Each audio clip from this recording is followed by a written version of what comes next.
আসসালাম তৌসিফ। হ্যাঁ হ্যাঁ, কেন না, দাঁড়ান আমি ভিডিও দিচ্ছি। হ্যাঁ দিয়েছি, দেখেন তৌসিফ।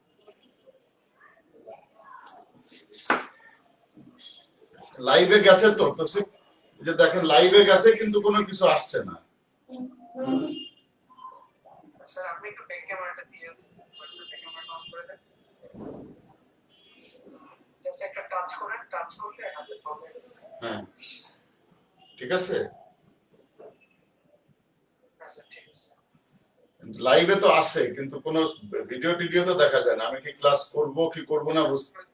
স্যার আপনার হচ্ছে ইউজ ক্যামেরা আছে, আপনার হাতের ডান পাশে একটা হচ্ছে নীল রঙের একটা বার আসছে, এটা কি লেখা আছে পাশটাতে? এখানে কিছুই লেখা কি ডিফল্ট এইচডি ক্যামেরা এই লেখা, আর তো কিছু লজিটেক এগুলা। স্যার আপনি একটু গোলাইভে দিন স্যার।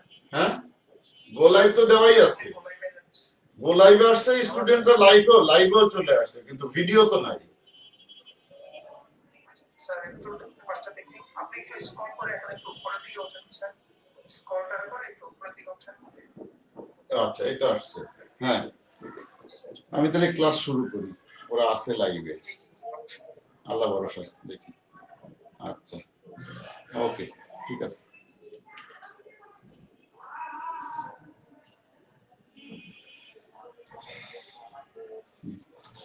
আসসালামু আলাইকুম। সরি কিছুক্ষণ দেরি হয়ে গেল, এই যে টেকনিক্যাল ইস্যুস গুলো সবসময় বিরক্ত করে।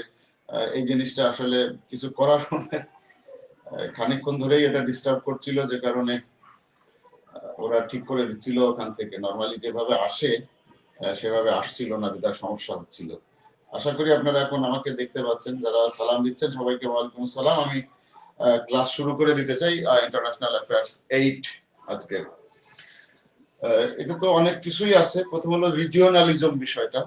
দেখেন আমরা যখন ইন্টারন্যাশনালিজম করে আলোচনা করেছিলাম তখন বলেছিলাম যে আন্তর্জাতিকতাবাদ বিষয়টা এরকম যে একটা পজিটিভ বিষয়।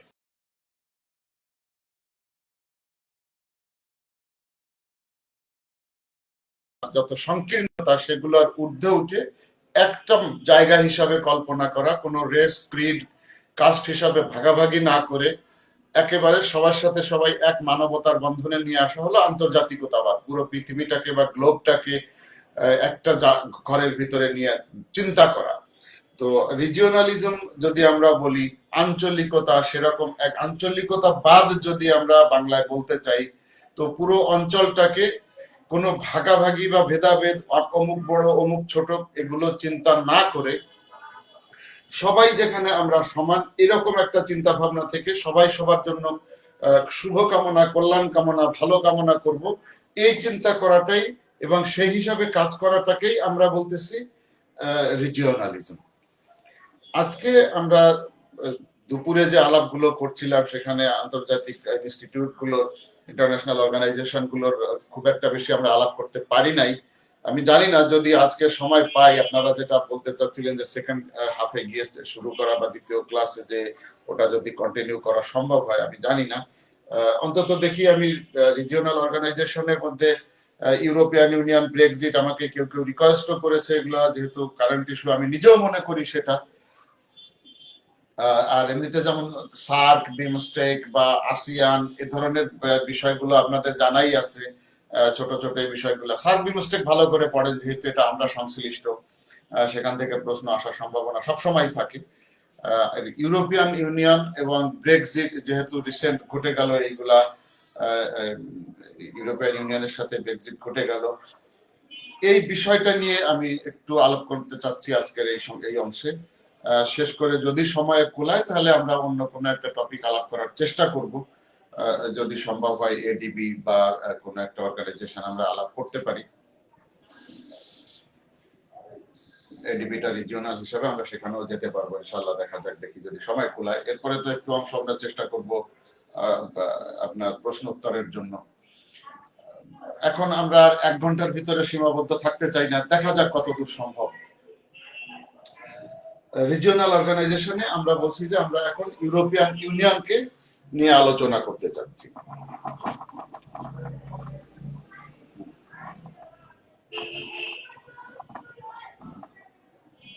হোপফুলি এটা ক্যামেরা কভার করবে, বোর্ড কভার করবে।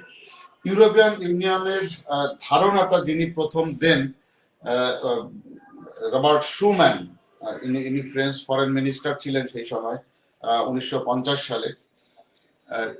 ফ্রেঞ্চদের সাথে আপনারা জানেন যে দ্বিতীয় বিশ্বযুদ্ধে জার্মানির সাথে ফ্রান্সের যে সমস্যাটা ছিল, জার্মানরা ফ্রেঞ্চ দখল করে বসেছিল, অনেক ঘটনা সেখানে ঘটেছে।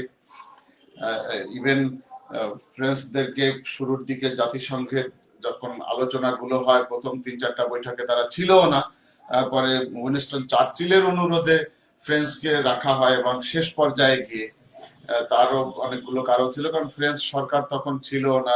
চার্লস ডিগলস মানে গভর্নমেন্ট ইন এক্সাইলে ছিলেন, মরক্কোতে ছিলেন। তো সব মিলে ফ্রান্সের একটা করুণ ইতিহাসও আছে, নেপোলিয়ান থেকে যদি শুরু করেন যুদ্ধ বিগ্রহের ইতিহাস সবসময় আছে। এনিওয়ে, ফ্রেঞ্চদের সবসময় এই এক ধরনের যুদ্ধ ভীতি বা দখল ভীতি থাকাটা অস্বাভাবিক নয়। এই ধরনের ধারণা থেকেই আমরা মোটামুটি ইউরোপিয়ান ইউনিয়নের জন্ম ফ্রেঞ্চদের মুখ থেকেই এসেছে বলে জানতে পারি। তখন যে ফরেন মিনিস্টার ছিলেন রবার্ট শুম্যান ফ্রান্সে।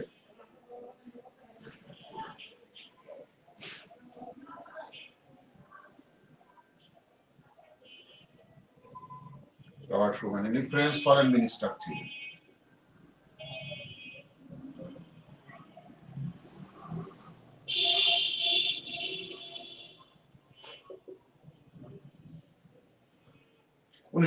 সালের দিকে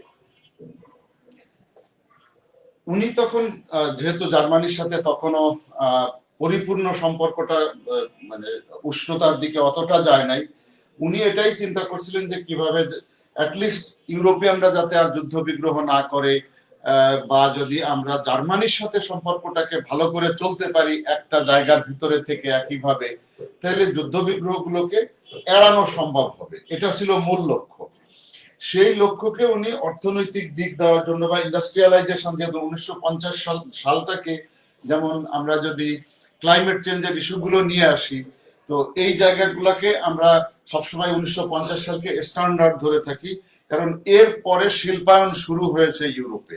এবং এই শিল্পায়নের ধারণাটা এই যে ফ্রান্সরা বা রবার্ট শুম্যানের থেকেই আসে, যেটার উৎপত্তি হলো এই মানে ফাইনাল ফর্মটা হলো ইউরোপিয়ান ইউনিয়ন, কিন্তু শিল্পায়ন বিশেষ করে হেভি ইন্ডাস্ট্রি গুলো তার ধারণা থেকেই চলে আসে। এই ভদ্রলোক 1950 সালের 9 মে, তারিখটা খুব ইম্পর্টেন্ট, ইউরোপিয়ান ইউনিয়নের জন্য ইম্পর্টেন্ট, আমাদের জন্য দেখবেন যে এটা গুরুত্বপূর্ণ। 9 মে 1950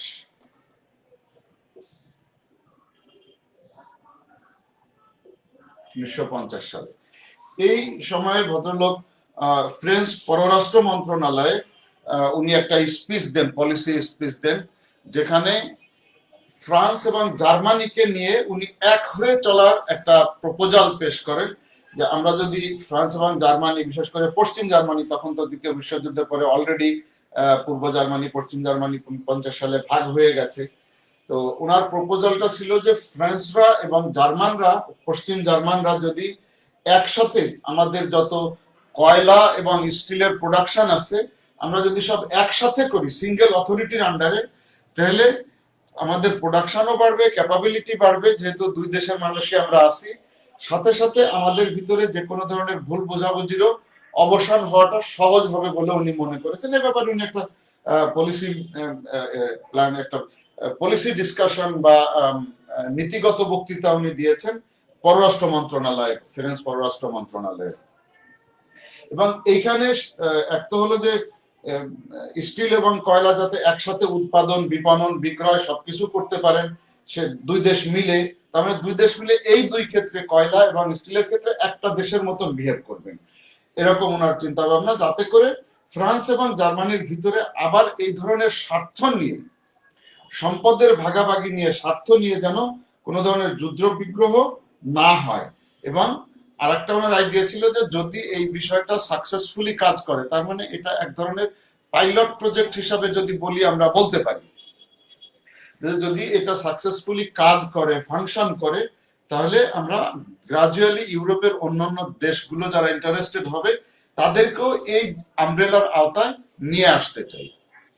এটা ছিল ওনার বক্তৃতার মূল উদ্দেশ্য। এটা পরবর্তীতে ফ্রেঞ্চ ক্যাবিনেটে 2বার ডিসকাশন হওয়ার পরে তারা মোটামুটি এই আইডিয়াটাকে জার্মানির সাথে টেক আপ করে এবং জার্মানির সাথে সাথে আরো কিছু দেশ ওনাদের সাথে যোগদান করে, বিশেষ করে ইটালি, তারপরে বেনেলুক্সের 3টা কান্ট্রি, বেলজিয়াম, দি নেদারল্যান্ডস এবং লুক্সেমবার্গ। দ্যাট মিনস ততক্ষণে এই 1 বছরের ভিতরে 6টা দেশ ওনারা একসাথে আলোচনায় সামিল হয়ে গেছে। সামিল হয়ে এই কোল এবং স্টিলকে নিয়েই ইনারা 6টা দেশ একটা চুক্তিতে পৌঁছায়, যেটাকে আমরা প্যারিস ট্রিটি বলি। এটা হলো সূত্র। প্যারিস ট্রিটিটা হলো, এটা ছিল একটা প্রপোজাল আর কি। প্যারিস ট্রিটিটা হলো অফিসিয়াল কার্যক্রম শুরু হলো। প্যারিস ট্রিটিটা 18 এপ্রিল, প্যারিস ট্রিটি নাম থেকেই আমরা বুঝতেছি যে এটা প্যারিসে হয়েছিল। এটা 18 এপ্রিল 1951 এই দিনটাতে ওনারা আলাপ আলোচনা করে 6টা দেশ দাঁড়ালো। প্রথম উদ্দেশ্য ছিল ফ্রান্স এবং জার্মানি। এরপরে ওনাদের আলোচনায় একই সময়ের ভিতরে সামিল হয় ইটালি এবং আপনার বেনেলুক্সের 3টা country, that means Belgium, the Netherlands এবং লুক্সেমবার্গ। এই 6টা দেশ মিলে 18 এপ্রিল 1951-তে ফ্রান্সের রাজধানী প্যারিসে একটা চুক্তিতে উপনীত হয়।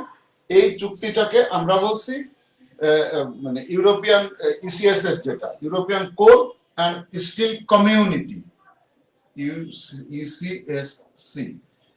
প্রথম প্যারিস ট্রিটির মাধ্যমে এটার জন্ম হলো 18 এপ্রিল 1951 সালে, যেটাকে ইউরোপিয়ান একটা কমিউনিটি শুরু হলো। তার মানে formally European Coal and Steel Community এটার জন্ম হলো।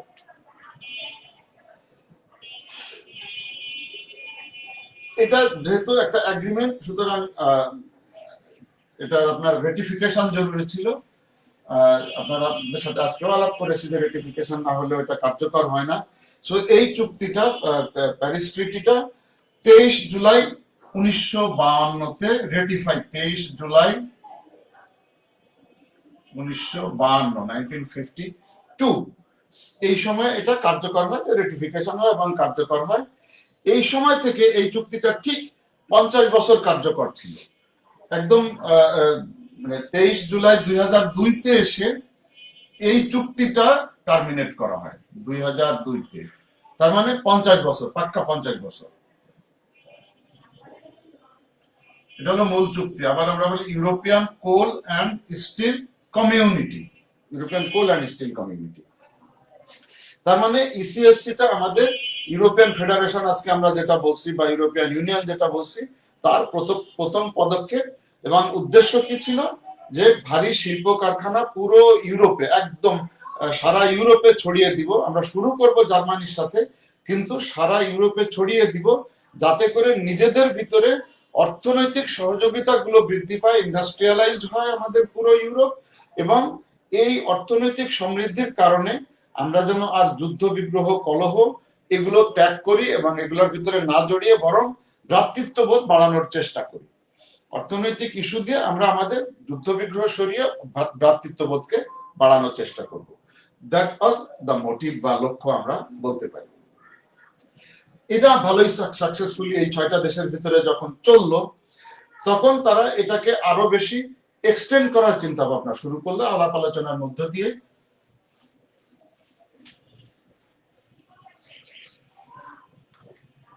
দেন রোম ট্রিটি,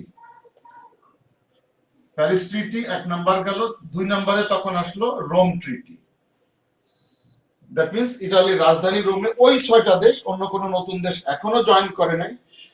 এই 6টা দেশ প্রায় 5 বছর পরে আলাপ আলোচনার মাধ্যমে আরো 2টা নতুন চুক্তি সই করে।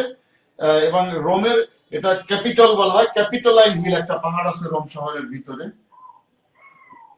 যদি কেউ যেয়ে থাকেন তাহলে দেখবেন ক্যাপিটোলাইন হিল। ওখানে যে প্রাসাদ আছে, প্যালেস আছে, ওখানে ওই জায়গায় হয়েছিল, এই জন্য এটাকে ক্যাপিটাল হিল এগ্রিমেন্ট অনেক সময় বলা হয়, বা ক্যাপিটাল এগ্রিমেন্ট। মোট হলো ক্যাপিটোলাইন হিলটার নাম, ক্যাপিটোলাইন হিল। এখানে 1957 সালের 25 মার্চ 1957 এই সময়টাতে রোম ট্রিটিটা এই 6টা দেশ, যে 6টা দেশ বলছে আমি আবারও নাম বলি, ফ্রান্স এটার উদ্যোক্তা, জার্মানি, ইটালি এন্ড বেনেলুক্স, এই 3টা দেশ প্লাস বেনেলুক্স এর 3টা দেশ, বেলজিয়াম, দি নেদারল্যান্ডস আর লুক্সেমবার্গ, এই 6টা দেশ মিলে এখানে এসে দুটো ট্রিটি বা দুটো চুক্তি তারা সই করলো রোমে বসে। ট্রিটি কেন বললাম আমরা জানি, আমরা ট্রিটি গুলো বোধহয় আলাপ করেছি এক সময়, আমি জানি না। ট্রিটি হলো যখন মাল্টি পার্টি এগ্রিমেন্ট হয় তখন সেটাকে আমরা ট্রিটি বলি। এই ট্রিটিতে এসে, রোম ট্রিটিতে এসে দুইটা এগ্রিমেন্ট, একটা তো আমাদের 1 নম্বরে European Coal and Steel Community, এটা ছিল, এটা প্যারিস ট্রিটিতে। রোম ট্রিটিতে 1957 সালে এসে আর দুইটা কমিউনিটি তৈরি করা হলো, ইউরোপিয়ান ইকোনমিক কমিউনিটি, এটা একটা, ওই এই দুটা রোমে, এটা ছিল প্যারিসে আর এটা রোমে, রোম ট্রিটিতে।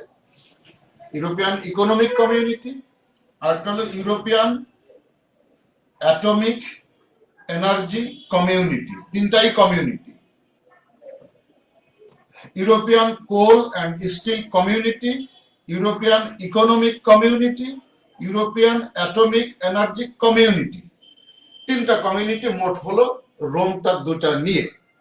এটা গেল ইউরোপিয়ান ইউনিয়ন প্রতিষ্ঠার পথে সেকেন্ড ফেজ। আমাদের থার্ড ফেজে এসে দেখলো 3টা কমিউনিটি হয়ে গেছে, এখন এটাকে মার্জ করে ফেলা হলো, যেটাকে আমরা ব্রাসেলসে বসে, এটা হয় বেদায় জন্য ব্রাসেলস ট্রিটিও বলা হয়ে থাকে বা মার্জার ট্রিটি, দুই নামেই এটাকে ডাকা হয়। মার্জার ট্রিটি তার মানে এটা স্টেপ হিসাবে কিন্তু চতুর্থ স্টেপ, ফোর্থ স্টেপ মার্জার ট্রিটি, বা যেহেতু ব্রাসেলসে এই জন্য ব্রাসেলস ট্রিটি। 1 নম্বর ট্রিটি হলো রবার্ট শুম্যান বা শুম্যান ডিক্লারেশন আমরা বলি, রবার্ট শুম্যান। এটা 9 মে 50 সালে, 9 মে 1950। সেকেন্ড হলো আপনার প্যারিস, যেখানে ECSC Coal and Steel Community, এটা 1951 এ সাইন হলো, 52 তে কার্যকর হলো। এরপরে রোম ট্রিটি, ক্যাপিটালাইন হিলে, এখানে দুইটা হলো European Economic Community, European Atomic energy commission. এই পর্যন্ত আমার এই 3টা কমিউনিটি হয়ে দাঁড়ালো, স্টেপও 3টা গেল, কমিউনিটিও এই পর্যন্ত এসে 3টা হলো। 4 নম্বরে স্টেপে আসলো ব্রাসেলস ট্রিটি বা মার্জার ট্রিটি, মার্জার বা ব্রাসেলস ট্রিটি।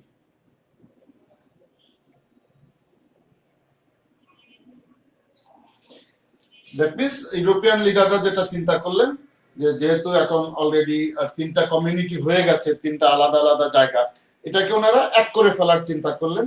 নাম ঠিক রেখে একটা প্ল্যাটফর্মের বা একটা আমব্রেলার নিচে ওনারা নিয়ে আসলেন, যেখানে নিয়ে আসছিলেন ওইটাকে বলা হচ্ছে মার্জার ট্রিটি বা ব্রাসেলস ট্রিটি।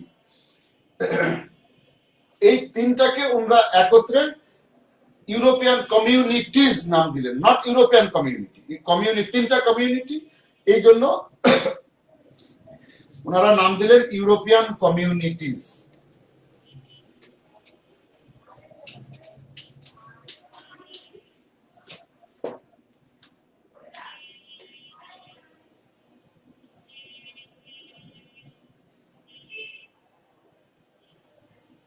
ইউরোপিয়ান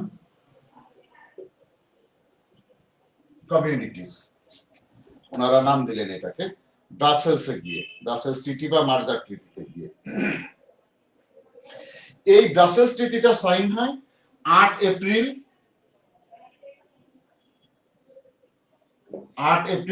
1965-তে। এটা হলো আপনার সাইনিং এর ডেট অফ সাইনিং।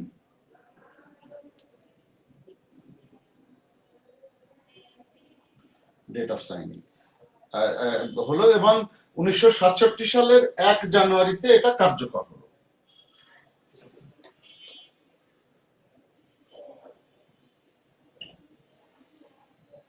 ইফেক্টিভ হলো 1 জানুয়ারি 1967। ইউরোপিয়ান কমিউনিটিজ এর নামে 3টা কমিউনিটিকে ওনারা একটা ফোল্ডারের আন্ডারে এনে বা একটা আমব্রেলার আন্ডারে এনে ব্রাসেলসে বসে মার্জার ট্রিটি সাইন করলেন।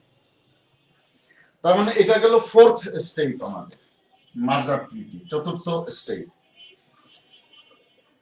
এরপরে অনেকগুলো দেশই এই ইউরোপিয়ান কমিউনিটিজ যখন সাকসেসফুল হচ্ছিল, বেশ কিছু ইউরোপের দেশ তারা এর ভিতরে যোগদান করার ইচ্ছে প্রকাশ করে এবং গ্রাজুয়ালি তাদেরকে যোগদান করতে সুযোগও দেওয়া হয়।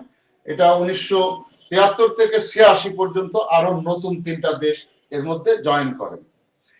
1973 থেকে 1986 এর ভিতরে আরো 6টা দেশ জয়েন করে। তার ভিতরে 1973 তে ডেনমার্ক,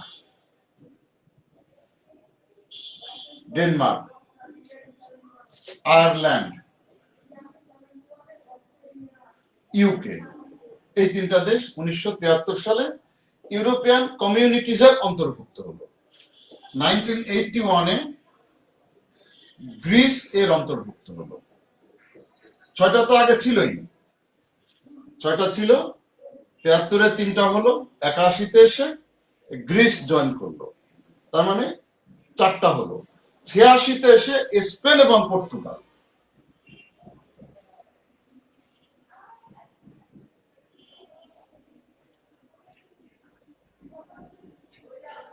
স্পেন এবং পর্তুগাল, তার মানে এখানে 1টা 2টা 3টা 4টা 5টা 6টা এই পর্যন্ত এসে জয়েন করলো।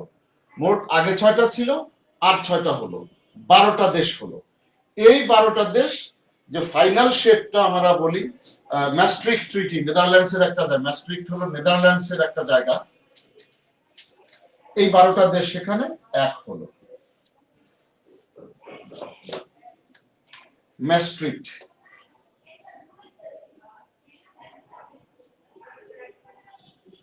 এটা দি নেদারল্যান্ডসের একটা শহর।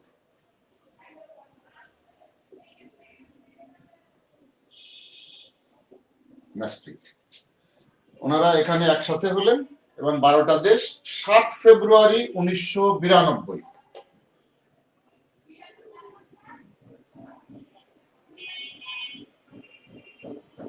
7 ফেব্রুয়ারি 1992-তে একটা চুক্তি সই করলেন, যেটা 1 নভেম্বর তারিখে ইফেক্টিভ হলো।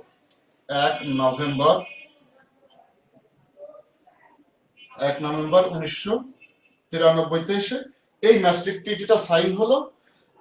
এর মূল উদ্যোক্তাটা ছিলেন দিদেন জার্মানির, যিনি চ্যান্সেলর ছিলেন হেলমুট কোল, এবং ফ্রান্সের প্রেসিডেন্ট ছিলেন ফ্রাঁসোয়া মিতেরা।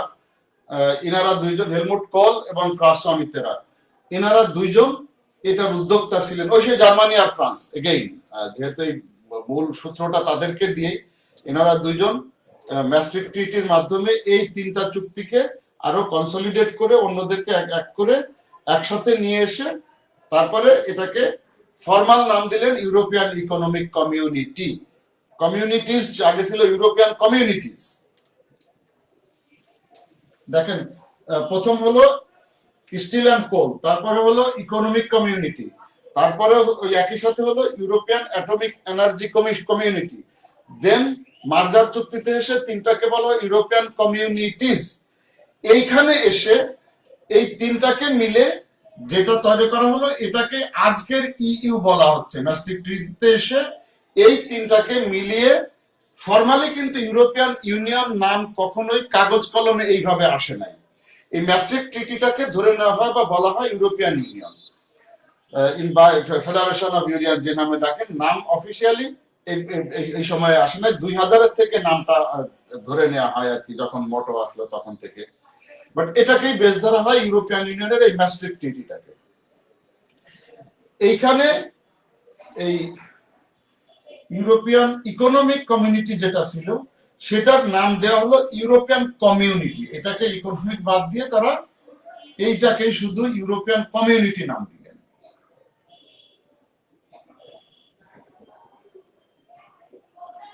এবং ফাইনালি এটাকে ওনারা ইউরোপিয়ান ইউনিয়ন হিসাবে গণ্য করলেন। এটাই বেজ, এই ম্যাস্ট্রিক্ট ট্রিটিটাকে ইউরোপিয়ান ইউনিয়নের বেজ লাইনটা বলা হচ্ছে।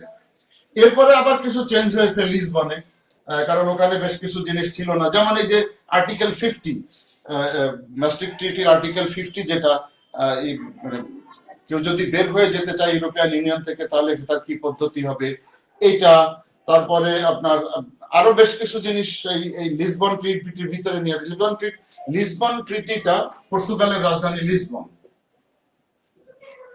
লিসবন ট্রিটিটাতে ওই ম্যাস্ট্রিক্ট ট্রিটিটার কিছু এডিশন, কোনো কিছু যোগ বিয়োগ করা বা কিছু নতুন যে কোনো ইন প্রিন্সিপাল কিছু ঢুকিয়েছে সেরকম না, মূল থিওরি গুলো রেখে ওটার কিছু মোডাস অপারেন্ডি আরো ওয়াইডার করা কিছু জিনিস, সেগুলোকে আমরা ওখানে নিয়ে আসেন এই লিসবন ট্রিটিতে। লিসবন ট্রিটিটা সাইন হয় 13 ডিসেম্বর 2017-তে।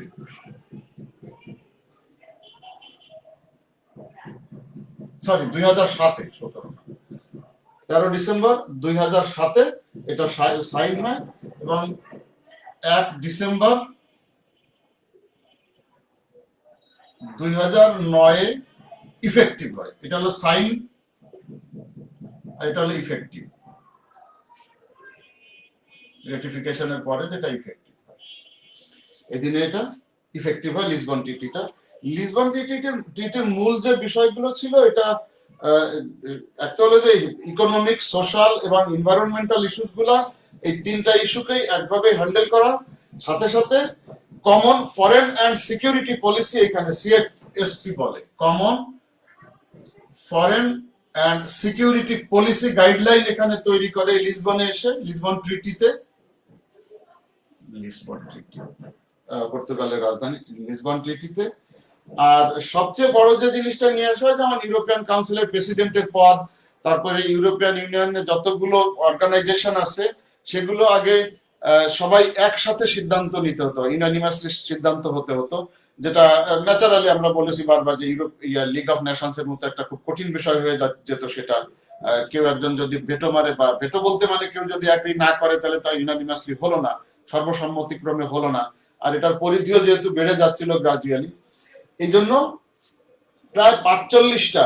এবং একটা বিষয় আমি বলে রাখি, যখন ম্যাস্ট্রিক্ট ট্রিটি সাইন হয়ে গেল, লিসবন ট্রিটিতে যখন আসবে, ম্যাস্ট্রিক্ট ট্রিটিতে কিন্তু 12টা কান্ট্রি সাইন করেছে, দেখেন। আর যখন লিসবনে আসলো, ম্যাস্ট্রিক্ট ট্রিটি সাইন করলো 12টা কান্ট্রি,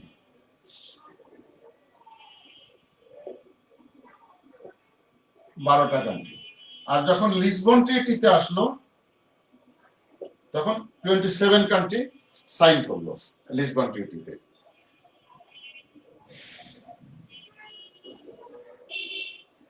এখানে এসে প্রায় 45টা এ ধরনের যেখানে নির্বাচন হতো, বা 45টা বিষয় আপনার ইউরোপিয়ান ইউনিয়নের যেখানে ইউনানিমাস ডিসিশন নিতে হতো, সেই জায়গাগুলোতে তারা চেঞ্জ করে দিল যে লিসবন ট্রিটিতে এসে, যে না, এখন মেজরিটি, সোজা কথা, যে কোনো সিদ্ধান্ত আমরা মেজরিটির ভিত্তিতে নিব, ইউনানিমাসলি নিব না, যেহেতু লোক সংখ্যা, দেশ সংখ্যা, মেম্বার সংখ্যা 27 হয়ে গেছে, বেড়ে গেছে, সুতরাং আমরা ওইভাবে গেলে লিগ অফ নেশনস এর দুর্ভোগ আমাদের পোহানো লাগতে পারে, সুতরাং সিদ্ধান্ত গণতান্ত্রিক ভাবেই হবে, এবং যে সিম্পল মেজরিটি হলেই যে কোনো সিদ্ধান্ত নেওয়া যাবে, এই আর একটা ডিসিশন নেওয়া হলো। তার মানে আর্টিকেল 50, তারপরে এই যে ইভেন ইউরোপিয়ান কাউন্সিলের যে পার্মানেন্ট প্রেসিডেন্ট, আগে এই পদটাও ছিল না, সেটাও ক্রিয়েট করা হলো এখানে। তারপরে সিম্পল মেজরিটির ব্যাপার, বা কাউন্সিল অফ মিনিস্টার্স এর যেটা সিদ্ধান্ত নেওয়া হবে সব ধরনের, সেটাও এখানে নেওয়া হলো। এই ধরনের বড় বড় কিছু সিদ্ধান্ত নেওয়া হলো। এবং প্রথম ওখানে যিনি ইউরোপিয়ান কাউন্সিলের প্রেসিডেন্ট, আগে ইউরোপিয়ান কাউন্সিলকে আমরা আসবো একটু পরে, যখন আসবো তখন বুঝে যাবেন, আপাতত নামটা মনে রাখেন। ইউরোপিয়ান কাউন্সিলের আগে পার্মানেন্ট কোনো প্রেসিডেন্ট ছিল না, এই লিসবন ট্রিটির পরে এসে শুরু হলো ইউরোপিয়ান কাউন্সিলের পার্মানেন্ট মেম্বার পাওয়া। এবং প্রথম মেম্বার যিনি ছিলেন উনি হারমান ভ্যান রম্পুই। আমি লিখে দিই, আমারই মনে থাকে না রে ভাই।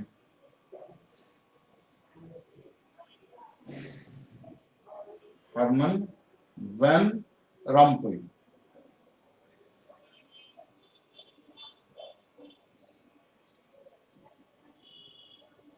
একজন বেলজিয়ান ভদ্রলোক ছিলেন।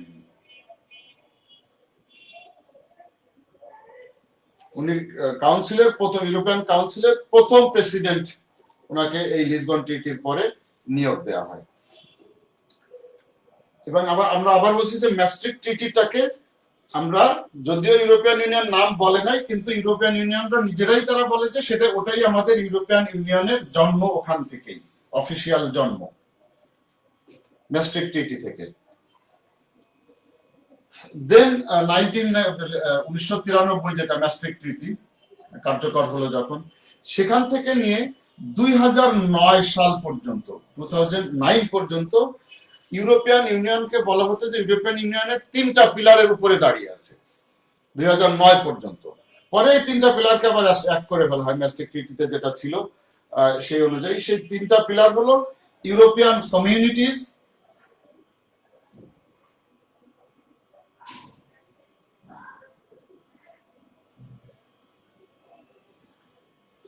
Three pillars European Union, Communities, আর একটা হলো কমন সিএফএসপি, যেটা আমরা বলেছিলাম সিএফএসপি, মনে আছে কিনা দেখেন।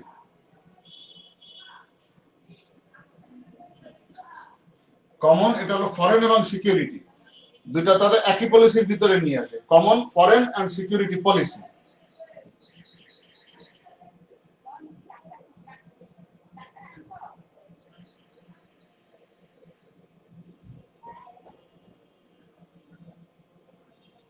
Common Foreign and Security Policy, এটা দ্বিতীয়, 3টা কমিউনিটি মিলে ইউরোপিয়ান কমিউনিটিজ একটা পিলার। তারপরে এটা আমাদের তৈরি হলো আগের ম্যাস্ট্রিক্টে এসে আমরা বললাম যে Common Foreign and Security Policy, এটা সেকেন্ড পিলার। থার্ড পিলারটা বলা হচ্ছে জুডিশিয়াল, পুলিশ এবং judicial.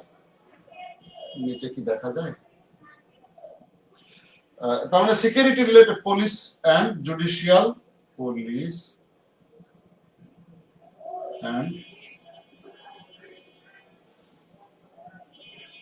Police and judicial cooperation in crime matters, judicial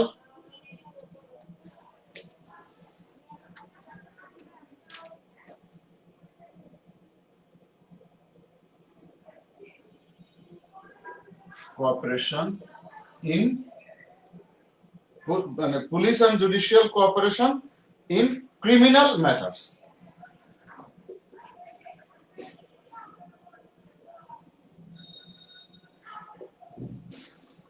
তার মানে পিজেসিসিএম।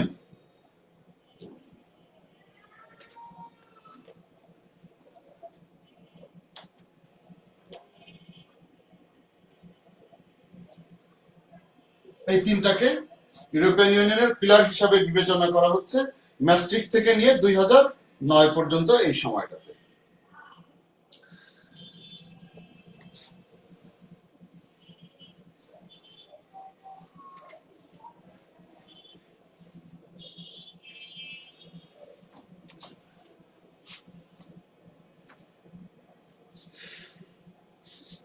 আমরা এই অংশটুকু একটু ঝালাই করে আসি 1 নম্বরে, কারণ কিছুটা কনফিউশন মনে হচ্ছে যে আপনাদের ভিতরে থাকতে পারে, আমি দেখি পারি কিনা। একটা হলো 9 মে 1950 শুরু হলো, রবার্ট শুম্যান প্রপোজালটা দিলেন। 1951-এ প্যারিস ট্রিটিটা হলো, এটা হলো শুম্যান ডিক্লারেশন, এটা হলো প্যারিস ট্রিটি। দেন 1957-এ রোম ট্রিটি, দেন 65 আপনার 3 নাম্বারটাতে কোনটা ছিল? 3 নাম্বারটা ছিল আপনার মার্জার, 1965-এ এসে মার্জার বা ব্রাসেলস ট্রিটি, 4 নম্বরে এসে। 5 নম্বরে এসে আপনার ছিল আমাদের মেম্বার সংখ্যা বাড়ানো, এই পর্যন্ত তো 6টা মেম্বার ছিল। 5 নম্বরে এসে 3 বছরে 1973 থেকে 86 পর্যন্ত, 1986 পর্যন্ত এক্সটেনশন হলো অর্গানাইজেশনের। 6 নম্বরে এসে হলো ম্যাস্ট্রিক্ট ট্রিটিটা 1992 সালে সই হলো 6 নম্বরে।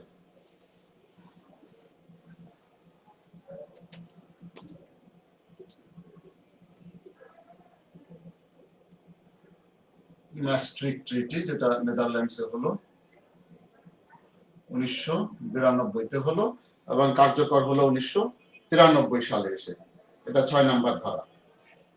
এটাকেই সবসময় ধরা হবে ইউরোপিয়ান ইউনিয়ন, তারাই বলে এটা 92-তে সাইন হয়েছে, 93-তে কার্যকর হয়েছে। এই 93 থেকে এই জন্য তারা ম্যাস্ট্রিক্ট ট্রিটিটাকে ইউরোপিয়ান ইউনিয়ন হিসাবে তারা বলে থাকে।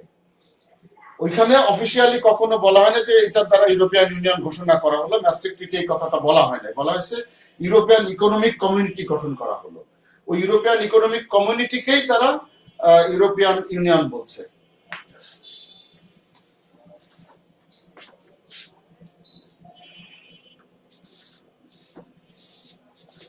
এটা গেল ইউরোপিয়ান ইউনিয়ন, জন্ম হলো ম্যাস্ট্রিক্ট ট্রিটির মাধ্যমে।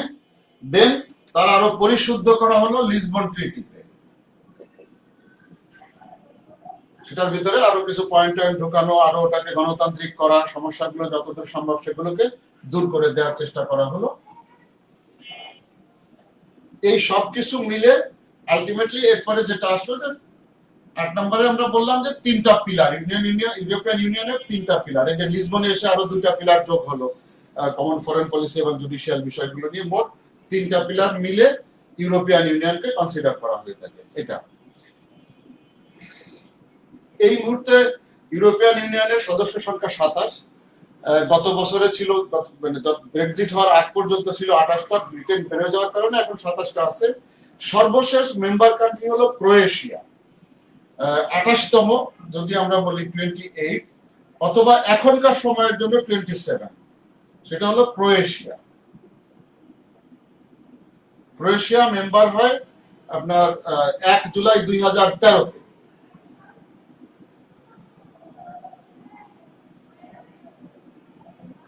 1 জুলাই 2013 তারিখে ক্রোয়েশিয়া। এরপরে অ্যাপ্লিকেশন করে রেখেছে অনেকে, কিন্তু কেউ এখনো মেম্বার হতে পারে নাই। যেমন অলরেডি আপনার 5 অ্যাপ্লিকেশন পেন্ডিং আছে ইউরোপিয়ান ইউনিয়নে, Albania, Montenegro, Serbia, North Macedonia এবং টার্কি। এটা লিখতে পারেন। টার্কিকে দেওয়াটা ঝুলে আছে, বেশ কঠিন হবে, অন্যগুলো হয়তো তাড়াতাড়ি হয়ে যাবে।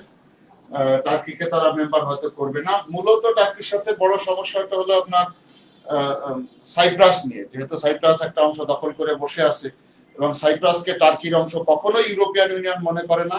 এমনকি ইউরোপিয়ান কোর্ট যেটা, তারাও সিদ্ধান্ত দিয়েছে যে এখানে টার্কিরা জবরদখল করে নিয়েছে, টার্কিদেরকে সরে যেতে হবে, তারা হিউম্যান ভায়োলেট করছে ইত্যাদি, কোর্টেরই ডিসিশন আছে। সুতরাং যতদিন ওখান থেকে না বের হবে, টার্কিকে তারা ইউরোপিয়ান ইউনিয়নে নেওয়ার চিন্তাও করবে না। এ নিয়ে 5টা অ্যাপ্লিকেন্ট পেন্ডিং আছে, আপাতত আছে অ্যাপ্লিকেন্টেরা। আলবেনিয়া, মন্টেনিগ্রো,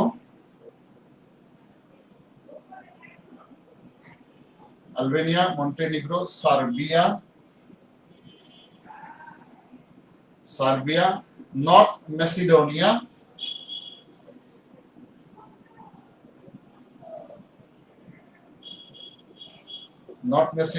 এবং টার্কি। এনারা অ্যাপ্লিকেন্ট হিসাবে আছে, ইউরোপিয়ান ইউনিয়নের সদস্য হতে চান। এটা অ্যাক্টিভ কনসিডারেশনে আছে, একটা প্রসেসের মধ্য দিয়ে যেতে হবে তাদেরকে, সেখান দিয়ে তারা প্রসেস করছে। আর 2টা কান্ট্রি যারা মোটামুটি এখন যোগ্যতা অর্জন করেছে ইউরোপিয়ান ইউনিয়নের সদস্য হওয়ার, তারা অ্যাপ্লাই করে নাই এখনো, অ্যাপ্লাই করবে। 2টা দেশ, তার মানে এটা পটেনশিয়াল কান্ট্রি আমরা বলতে পারি। যে 2টা যে ভাঙলো, বসনিয়া হার্জেগোভিনা ভেঙে 2টা দেশ হয়েছে, এই 2টা দেশ এরা পটেনশিয়াল কান্ট্রি।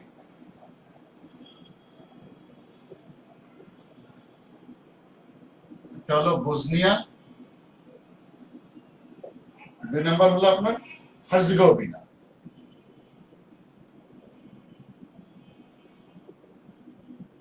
এই 2টা দেশ পটেনশিয়াল, এবং এরা যে কোনো সময় মোটামুটি সব রেডি করে তারা অ্যাপ্লাই করে ফেলবে মেম্বারশিপের জন্য। প্রায় 60 ল্যাঙ্গুয়েজেস আছে ইউরোপিয়ান ইউনিয়নের। টোটাল জনগণ প্রায় 60টা ভাষায় কথা বলে, 60 ল্যাঙ্গুয়েজেস। তার ভিতরে ইউরোপিয়ান ইউনিয়ন কর্তৃক স্বীকৃত আছে 24টা ভাষা, 24 অফিসিয়াল ল্যাঙ্গুয়েজ আছে। ইউ কর্তৃক স্বীকৃত 24 অফিসিয়াল ল্যাঙ্গুয়েজ।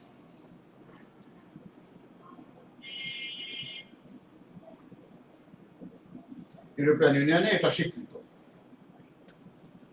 ইউরোপিয়ান ডে ধরা হয় যেদিন রবার্ট শুম্যান এই প্রপোজালটা তার পররাষ্ট্র মন্ত্রণালয় উত্থাপন করেছিলেন নিজে। সেটা নিশ্চয়ই আপনাদের মনে আছে, একদম 1 number point. That means 9th মে 1950 সালে যে রবার্ট শুম্যান যেটা করেছেন, এই 9th মে কে তারা আপনার 1985 সালে ইউরোপিয়ান ডে হিসাবে ঘোষণা দেয়। 9th মে হলো European day.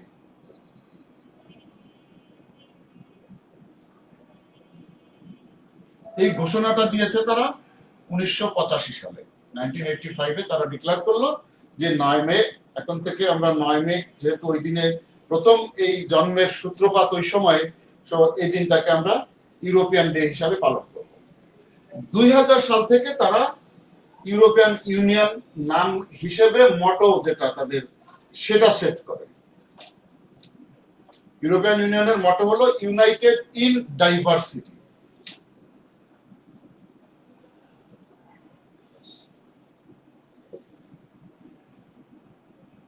United in diversity, তার মানে তারা ইউনাইটেড ঠিকই আছে, কিন্তু তাদের যে ডাইভার্সিফিকেশন, এটাকে তারা ভুলবে না। প্রত্যেকের ডাইভার্সিটিকে নিয়েই তারা একত্রিত। তার মানে আমার দেশে হিন্দু আছে, মুসলমান আছে, উপজাতীয় আছে, সবাইকে নিয়েই আমি বাঙালি, একত্রে আমি বাঙালি। বা যদি জাতীয় পরিচয় দিয়ে একত্রে আমি বাংলাদেশি, নৃতাত্ত্বিক ভাবে একত্রে আমি বাঙালি। সো একই রকম ইউরোপের প্রত্যেকটা দেশে একাধিক ভাষায় তারা কথা বলে, তাদের প্রত্যেকের আলাদা সংস্কৃতি আছে। এমন না যে ইটালিয়ানরা এবং ফ্রেঞ্চরা পাশাপাশি, তো তাদের সংস্কৃতি এক, কোনোভাবেই না। ইভেন মোনাকো খুব ছোট একটা দেশ, এই ইটালি এবং ফ্রান্সের থেকে পাশে, একদম নদীর পাড়ে, ভূমধ্যসাগরের পাড়ে এসে, খুবই ছোট একটা জায়গা। এই মোনাকো তার নিজস্ব টোটাল সংস্কৃতি, তার ভাষা, তার সবকিছু নিজের মতন করে।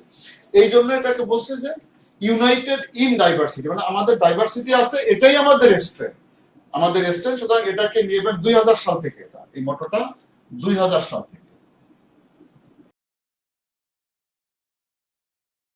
ইউরোপিয়ান ইউনিয়নের ফ্ল্যাগ দেখেন, ম্যাস্ট্রিক্ট ট্রিটিটা যখন সাইন হলো, ইউরোপিয়ান ইউনিয়নের অফিসিয়াল জন্ম হিসাবে ধরে নেওয়া হয়। সেটা ছিল 1992 সালে সাইন হলো, 93-তে এটা ইফেক্টিভ হলো। এই সময় 12টা দেশ ছিল, 12 কান্ট্রিজ। ইউরোপিয়ান ইউনিয়নের পতাকাতে এই 12টা স্টার দেওয়া আছে, গোল্ডেন স্টার, সোনালী তারকা। এটা নীল জমিনের উপরে 12টা স্টার দেওয়া আছে। নর্মালি এরা বলে না যে ওই 12টা সেই 12টা, বাট ম্যাস্ট্রিক্ট যেহেতু 12টা দেশ ছিল, ওইটাকেই এখানে ডিনোট করা হয়ে থাকে। এটার দ্বারা তারা যেটা বোঝাইতে থাকে, ব্লু জমিনের উপরে, ব্লু জমিন, তার উপরে 12টা গোল্ডেন স্টারস। এটাকে ইউনিটি, সলিডারিটি বা হারমোনি, নিজেদের মধ্যে ইউনিটি, সলিডারিটি, হারমোনি, এর প্রত্যেকটা জিনিসকে তারা এই ব্লু জমিনের উপরে এই ফ্ল্যাগ দিয়ে তারা মিন করতে চাইছে, আমরা এক, সবাই আমরা ইউনাইটেড, আমরা কনসলিডেটেড, একজন আরেকজনের সাথে খুব মানে সলিডারিটি মেনটেন করে চলি, এবং মানে হারমোনি, বাংলা বলতে পারছি না, আপনারা বলতে পারবেন আমাকে। এই 3টা পয়েন্ট তারা এখানে মিন করে। 2012 সালে European union Nobel peace prize পায়। 2012 সালে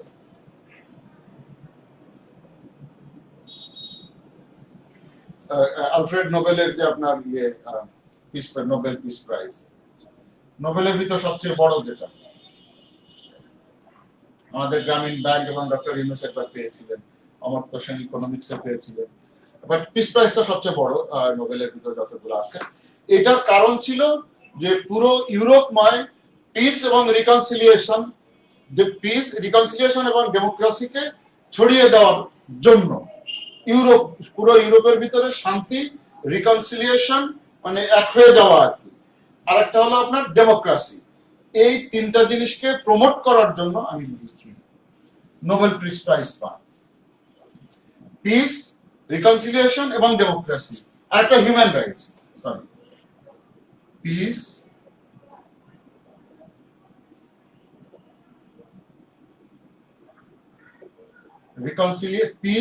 রিকনসিলিয়েশন, দেন আপনার ডেমোক্রেসি এবং হিউম্যান রাইটস।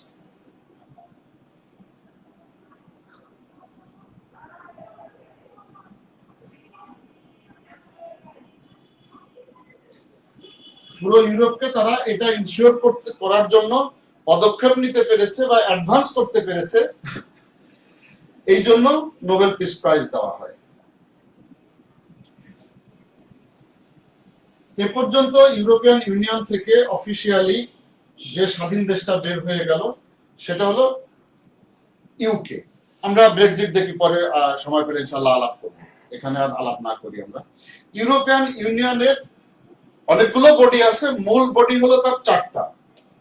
একটা হলো ইউরোপিয়ান কমিশন,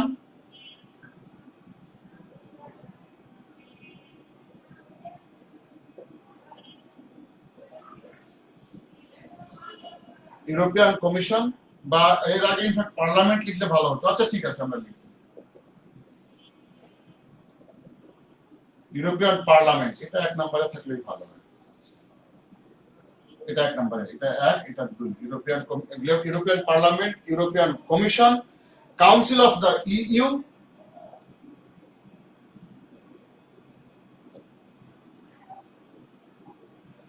আর একটা হলো ইউরোপিয়ান কাউন্সিল। এই দুটো একই রকম নাম, বাট সাবধান, গোলমাল পাকানো যাবে না। আমি ব্যাখ্যা করে দিব ইনশাআল্লাহ এটা কোনটা কি। একই ধরনের নাম, যদি বাংলা মার্কা নাম বলতে চান তাহলে কিন্তু মুশকিল হয়ে যাবে। কাউন্সিল অফ দ্য ইইউ, আর একটা হলো ইউরোপিয়ান কাউন্সিল। মোট চারটা আমরা বলতেছি। প্রথম হলো ইউরোপিয়ান পার্লামেন্ট, তারপরে ইউরোপিয়ান কমিশন, এক নম্বরে ইউরোপিয়ান পার্লামেন্ট, দুই নম্বরে ইউরোপিয়ান কমিশন, তিন নম্বর কাউন্সিল অফ দি ইইউ, চার নম্বরে হলো ইউরোপিয়ান কাউন্সিল। নামে একই রকম হলো, এটা ইউরোপিয়ান আর এটা হলো ইইউ, দুই জিনিস। আমরা যখন এর কার্যাবলী, গঠন সবকিছু দেখবো, একটু করে অল্প অল্প করে দেখবো, আমরা খুব ভিতরে যাব না, যেহেতু প্রিলিমিনারিতে অত ভিতরে দরকার হবে না। তখন আপনারা এটা আরো পরিষ্কার হয়ে যাবেন যে কোনটা কি। আমরা ইউরোপিয়ান পার্লামেন্ট দিয়ে শুরু করি। এই চারটা জিনিস আমরা যত দ্রুত পারি সংক্ষেপে আলাপ করার চেষ্টা করি।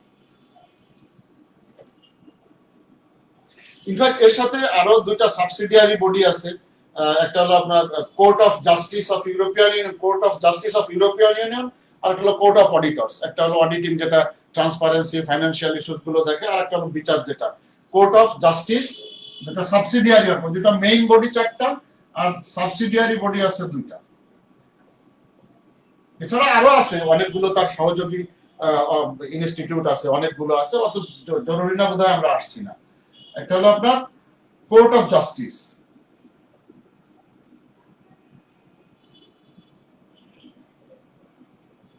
আর একটা হলো আপনার Court of Auditors, Court of Auditors, Court of Auditors. যাদের অডিট কার্ড আর এক নম্বরে আছে তাদের জন্য খুব ভালো সংবাদ, মানে অডিটিং যে কত ইম্পর্টেন্ট সেটা এখান থেকে আমরা অনুমান করতে পারবো। আর একটু জিনিস আমরা আগে আসি, চারটাকে আলাপ করার, মানে সংগঠনগুলো আলাপ করার আগে ইউরোপিয়ান ইউনিয়নের আরো দুটো বিষয় আছে। একটা হলো আপনার কমন কারেন্সি ইউরো, সেটাও একটু আলাপ করা দরকার। আর একটা হলো আপনার বর্ডার ফ্রি এরিয়া, যেটা আমরা সেনজেন বলি। এই দুইটাকে আমি যত দ্রুত পারি দেখে আলাপ করি। একটা হলো ইউরো এরিয়া বলা হয়, ইউরো এরিয়া, ইউরো এরিয়া বা ইউরো জোন যেটা বলে, নরমালি ইউরো এরিয়া বলে অফিসিয়ালি তারা ডাকে। এটা একটা। আর একটা হলো সেনজেন এরিয়া। আমরা ইউরো এরিয়া থেকে আগে শেষ করি, তারপর সেনজেনে যাচ্ছি। তার মানে সিঙ্গেল কারেন্সি। এটা 1 জানুয়ারি 1999 থেকে চালু হয়। এর সদস্য সংখ্যা হলো 19টা, 19 মেম্বার কান্ট্রিজ এর সদস্য আছে। ইনফ্যাক্ট এটা আরো আগে থেকেই চালু ছিল। আগে যেটা চলতো আপনার ইইসি, ইউরোপিয়ান ইকোনমিক কমিউনিটি যখন ছিল, তখনও তাদের একটা কারেন্সি ব্যবস্থা তাদের নিজস্বের ভিতরে চালু ছিল। আপনাদের মনে পড়বে কিনা দেখেন, ইসিইউ, ইকু বলা হতো তখন। তারপরে European currency unit, European currency unit সংক্ষেপে বলা হতো ইকু। এই ইকুটাকে এসে ইউরো 1999 সালের জানুয়ারিতে রিপ্লেস করে। ইনফ্যাক্ট এই যে প্রথম এই ইকু যখন চলতেছিল, তখন প্যারিসে যে ইউরোপিয়ান কাউন্সিলের যে মিটিংটা হয় 1995 সালে, 1995তে তারা যেহেতু তখন ইউনিয়ন করে ফেলেছে 93 এর পরে এসে, মানে মাদ্রিদে যে কনফারেন্সটা হচ্ছিল সেই মাদ্রিদের কাউন্সিল, ইউরোপিয়ান কাউন্সিল বা সামিট যদি বলি আমরা আরো সহজ হবে, কাউন্সিলের ক্ষেত্রে সামিট বলাটা বেটার হবে আমাদের বোঝার জন্য। এইখানে এসে 1995 16ই ডিসেম্বর আমাদের জাতীয় দিবস, 1995 মাদ্রিদে। এই সময় প্রথম ইকুকে ইউরোতে কনভার্ট করার প্রপোজালটা আসে এবং ফাইনালি 1/1/1999 এসে এটা ইউরোপিয়ান কারেন্সিটা কনভার্ট হয়ে যায় ইকুতে, ইকুটা ইউরোতে কনভার্ট হয়ে যায়। এবং আমরা বললাম যে এর ভিতরে সদস্য, এবং ইকুটা যদি বলি আমরা ইসিইউ, এই ইকুটা আপনার 13 মার্চ 79 ইউরোপিয়ান ইকোনমিক ইইসি যেটা কমিউনিটি, ইউরোপিয়ান ইকোনমিক কমিউনিটি, এই কারেন্সিটা ইকু ব্যবহার করতো 13 মার্চ 1979 সাল থেকে এটা ব্যবহৃত হচ্ছিল। যখন 99-তে কনভার্ট হলো, তারা মোটামুটি 1:1 এক ইকু সমান 1 ইউরো ধরে তারা এটাকে মানে চেঞ্জ করে ফেললো তাদের টোটাল ইয়েটা। এবং ইউরো ইকু এবং ইসিইউ আর এটা হলো ইউরো। ডলার ওই সময় শুরুতে ছিল 1 ইউরো ইকুয়াল টু 1.174 দেখা যাচ্ছে না, সরি,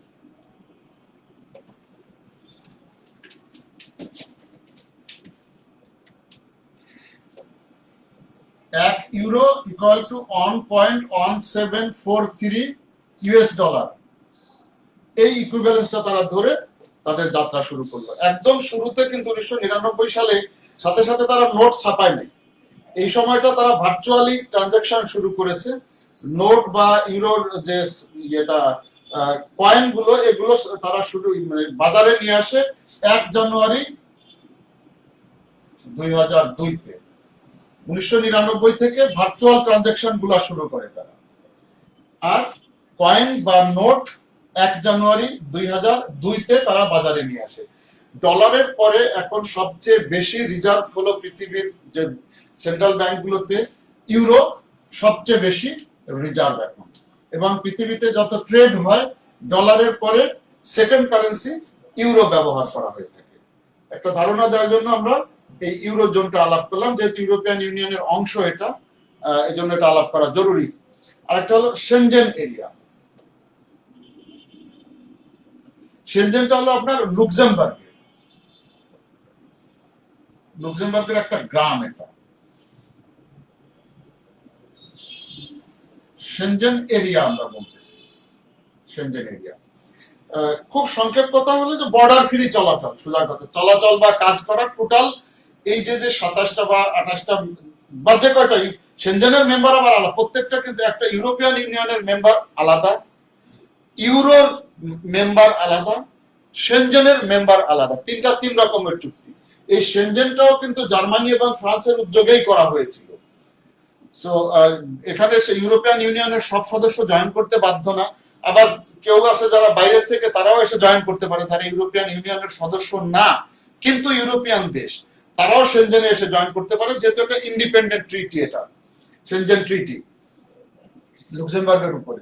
এই চুক্তি এগ্রিমেন্টটা সাইন হয় 1985 সালে। আমরা বললাম যে এটা ফ্রান্স এবং জার্মানির উদ্যোগে এটা মিটিংটা হয় এবং এগ্রিমেন্টটা হয়। 14 জুন 1985-এ এটা সাইন হয়। সেনজেন চুক্তি যেটা সাইন হয়, এবং এটা 26শে মার্চ, আমাদের সাথে দেখেন মিল আছে অনেক, 26শে মার্চ 95 এই দিনের থেকে ইফেক্টিভ হয়। আমাদের স্বাধীনতা দিবস 26শে মার্চ, 16ই ডিসেম্বর, এদিকে হলো 26শে ডিসেম্বর, আপনাদের মনে রাখাটাও সহজ হয়ে যাবে। তো সেনজেনটা 26শে মার্চ তারিখে 95 সালে এটা ইফেক্টিভ হয়। এর মূল যে কথা ছিল সেটা হলো যে ইউরোপিয়ান ইউনিয়নভুক্ত সিটিজেন যারা, তারা এই ইউরো জোনের ভিতর, সেনজেন জোন বা সেনজেন এরিয়ার ভিতরে যাওয়ার জন্য তারা ফ্রি মুভমেন্ট তাদের থাকবে। তার মানে বর্ডার ফ্রি, তারা হোক মালামাল হোক যে কোনো কিছু, তার মানে বর্ডার থাকছে না। এটা মুভমেন্ট ফ্রি হবে, শুধু মুভমেন্ট না, এবং সাথে সাথে তাদের মুভমেন্ট, মালামালের মুভমেন্ট, ইভেন অবস্থান।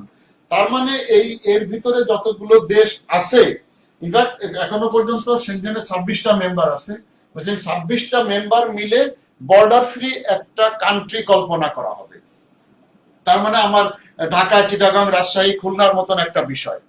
আমি যেহেতু এই দেশের নাগরিক, আমি ঢাকা থেকে, ঢাকায় যদি এখন আপাতত বসবাস করি, আমি চিটাগাংয়েও থাকলে আমাকে কেউ বাধা দিতে পারবে না, আমি খুলনায় থাকলেও বাধা দিবে না, রাজশাহী থাকলেও বাধা দিবে না, আমার চলাচলেও বাধা দিবে না। আমি যদি ওখানে 1000 কেজি আলু পটল নিয়ে যে বিক্রি করা শুরু করি, তাও কেউ বাধা দিবে না। অথবা যদি ওইখানে ঘরবাড়ি করে বসবাস করা শুরু করি, তাও কেউ বাধা দিবে না। এবং বাংলাদেশের যেখানেই যাই, বাংলাদেশের আইন যেরকম আমার জন্য ওরকম ভাবেই প্রযোজ্য হবে। এই বিষয়টাও এরকম যে একজন স্পেনের কেউ, এবং এই সেনজেনটাই একটা বড় কারণ, বা সেনজেন মুভমেন্ট যদি আমরা বলি, এটা একটা বড় কারণ ব্রেক্সিটের জন্য। আমরা আসবো, এটা বিষয়টা বুঝেন তখন দেখতে পাবেন। যখন আমরা ব্রেক্সিট আলোচনা করব তখন বুঝতে পারবেন, আমার তখন এটার অ্যাপ্লিকেশনটা বুঝতে পারবেন। তার মানে একজন স্প্যানিশ নাগরিক, সে জার্মানিতে, বাস সে যদি খালি প্রমাণ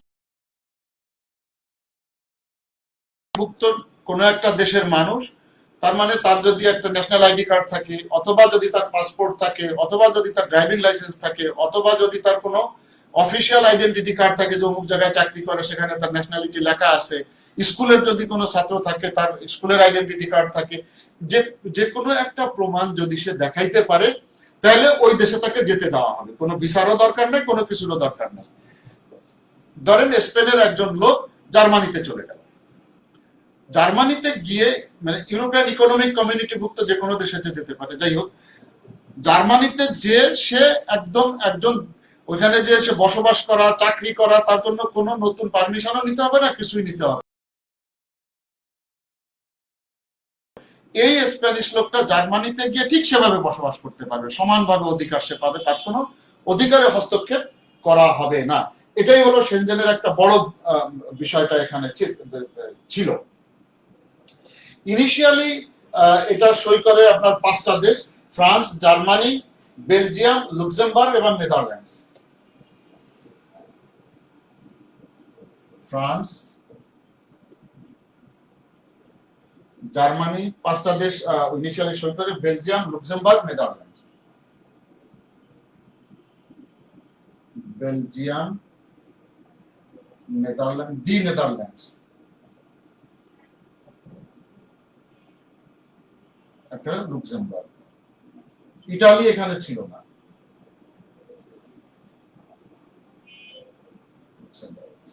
এই 5টা দেশ ইনিশিয়ালি সই করে। এখানে এখন 26টা সদস্য আছে, যার ভিতরে 22টা আছে ইউরোপিয়ান ইউনিয়নভুক্ত দেশ। দেখেন, ইউরোপিয়ান ইউনিয়নের সদস্য 27 আমরা বলেছি। এই 26-এর ভিতরে 22টা আছে ইইউ সদস্য, বাকি 5 জন ইউরোপিয়ান ইউনিয়নের বাইরে। ইউরোপিয়ান তারা, কিন্তু ইউরোপিয়ান ইউনিয়নের সদস্য না। এই 5টা দেশ হলো আপনার বুলগেরিয়া, ক্রোয়েশিয়া, রোমানিয়া, সাইপ্রাস এবং আয়ারল্যান্ড। এই 5টা দেশ ইউরোপিয়ান ইউনিয়নের বাইরের 5টা দেশ।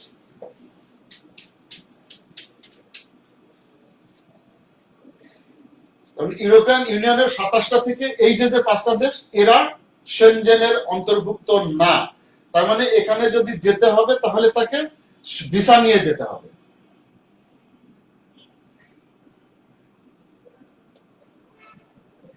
দেন আপনার এই 4টা নাম আমি লিখি: বুলগেরিয়া,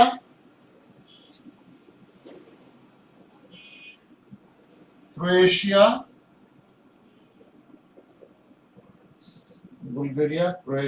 রোমানিয়া, সাইপ্রাস, আয়ারল্যান্ড।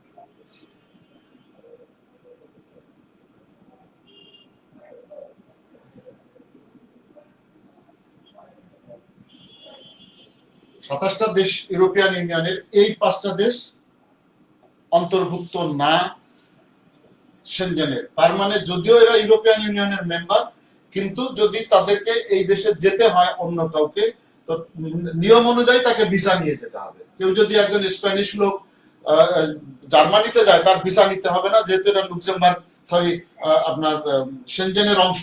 কিন্তু একজন জার্মানির লোক যদি আয়ারল্যান্ডে যায়, তাহলে তার ভিসা নিয়ে যেতে হবে, কারণ সে লুক্সেমবার্গ সেনজেনের অংশ না। যদিও সে ইউরোপিয়ান ইউনিয়নের অংশ, কিন্তু সেনজেনের অংশ না। এই কারণে ভিসা নিয়ে যেতে হবে। এই জন্য আমরা বললাম যে 27টা ইউরোপিয়ান ইউনিয়নের ভিতরে 22টা দেশ এই সেনজেনের অন্তর্ভুক্ত আছে, আর এই 5টা দেশ সেনজেনের অন্তর্ভুক্ত নাই, 22টা। আর যেটা 4টা দেশ যারা ইউরোপিয়ান ইউনিয়নের সদস্য না কিন্তু সেনজেনের সদস্য, ইউরোপিয়ান ইউনিয়নের সদস্য না, 26টা তো 22টা তো আমরা পেলাম ইউরোপিয়ান ইউনিয়নের, আর 4টা ছিল আমাদের বাইরে, ইউরোপিয়ান ইউনিয়ন বহির্ভূত। এই 4টা দেশ হলো আপনার দেখেন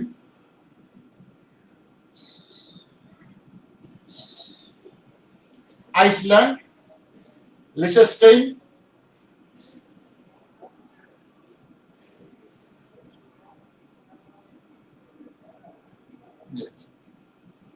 ঠিক আছে, লিechtenstein। 3 নম্বর হলো নরওয়ে, 4 নম্বর হলো সুইজারল্যান্ড। এনারা ইউরোপিয়ান ইউনিয়নভুক্ত মেম্বার না কিন্তু সেনজেনের অংশীদার, এনারা সেনজেন চুক্তিতে এনারা সই করেছে।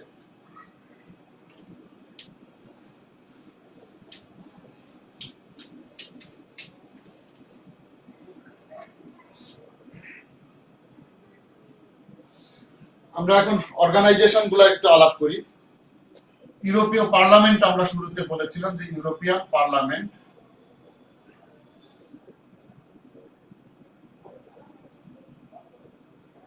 ইউরোপিয়ান পার্লামেন্ট, ইউরোপিয়ান পার্লামেন্টের যে কাজ, ইনফ্যাক্ট আপনারা যদি ইউরোপিয়ান ইউনিয়নকে একটা দেশ হিসাবে কল্পনা করেন, যদিও আমরা অফিসিয়ালি দেশ বলছি না কিন্তু এর অ্যাক্টিভিটিস বা এনটিটি একদম বা কার্যকলাপ দেশের মতোই। কেন দেশের মতো আমরা শেষ করে আলাপ, তখন আবার আপনারা আরো ক্লিয়ার হবেন যে কেন দেশের মতো। ইভেন দেখবেন যে ইউরোপিয়ান ইউনিয়ন এই 27টা দেশের 27টা অ্যাম্বাসাডার 27 মানে পাঠানো হয়, আবার ইউরোপিয়ান ইউনিয়ন ইটসেলফ একটা অ্যাম্বাসাডার পাঠায়। বা আমাদের ধরেন ব্রাসেলসে হয়তো ইউরোপিয়ান ইউনিয়নের সদর দপ্তর, বাংলাদেশ থেকে ব্রাসেলস বা বেলজিয়াম রাষ্ট্রের জন্য একজন রাষ্ট্রদূত যান, আবার ইউরোপিয়ান ইউনিয়নের জন্য একজন প্রতিনিধিও থাকেন। যদিও দুইজন এক ব্যক্তি, সেটা দুইটা দায়িত্ব দিয়ে পাঠানো হয়, বাট অফিসিয়ালি দুইটা দায়িত্ব তার, এটা দুই ব্যক্তি হিসেবে কনসিডার করা হয়।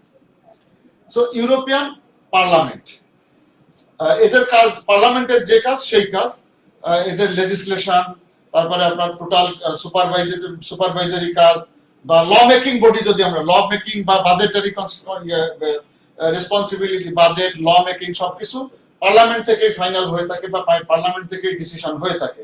পার্লামেন্টের সিদ্ধান্ত হওয়ার পরে আমরা যখন প্রেসিডেন্টের কাছে পাঠাই, ওখানে এরকম কাউন্সিলের কাছে পাঠানো হয়। তো আমরা আসছি সেটা। তারপর ল মেকিং বডি হলো আমাদের ইউরোপিয়ান পার্লামেন্ট। এর সদস্য সংখ্যা এখন হলো 705। ব্রিটেন 46 ছিল, ইউকে ছিল 46টা সদস্য সংখ্যা তাদের। এদেরকে বলা হয় MEP, member of European Parliament. Normally যারা এমপি আমরা বলি মেম্বার অফ দ্য পার্লামেন্ট, আর ইউরোপিয়ান পার্লামেন্টের জন্য বলা হয় member of the European Parliament, MEP. তাদের টোটাল সংখ্যা হলো 705 জন। এবং এরা আগে মানে ব্রিটেন থাকাকালে 46 আর 5 751 ছিল। ব্রিটেন যখন বের হয়ে গেছে এখন 705-এ এসে দাঁড়িয়েছে, এবং সদস্য সংখ্যা জনসংখ্যার অনুপাতে বিভক্ত হয়। সর্বোচ্চ সংখ্যক সদস্য হলো আপনার ইতালিতে আর কি 96 জন, আর সর্বনিম্ন 6 জন। একটা দেশে 6 জনের নিচে এমইপি নাই, আর 96 জনের উপরে কোন দেশে এমইপি নেই। ইনাদের মেয়াদ হলো 5 বছর। এটা একদম পাক্কা ইলেকশন হয়, আমাদের যেমন সংসদ ইলেকশন হয়, এই সব দেশগুলোতেই 27টা বা 28টা আগে ছিল, এই সব দেশে ইউরোপিয়ান পার্লামেন্টের তাদের নিজস্ব একটা ইলেকশন হয়, আবার ইউরোপিয়ান পার্লামেন্টের ইলেকশনও হয়। দুইটা ইলেকশন এই সব দেশগুলোতে হয়ে থাকে। দুটো আলাদা আলাদা ভাবে হয়, একই দিনে না। আমেরিকার মতো একই দিনে সিনেট এবং হাউস অফ রিপ্রেজেন্টেটিভ এবং ইলেকটোরাল কলেজ বোর্ড যেমন একই দিনে হয়, ওরকম না। বাট ওইসব দেশে দুইটা ইলেকশনই হয়। গেল 5 বছরের জন্য এনাদের মেয়াদ থাকে। এবং এখন যিনি ওটার প্রেসিডেন্ট আছেন, প্রেসিডেন্ট মানে আমরা পার্লামেন্টের প্রেসিডেন্ট, দ্যাট মিন্স আমাদের স্পিকার, এরকম ইকুইভ্যালেন্ট আমরা চিন্তা করতে পারি। এখন যিনি আছেন ওনার নাম ডেভিড মারিয়া সাসোলি, ইটালিয়ান একজন ভদ্রলোক।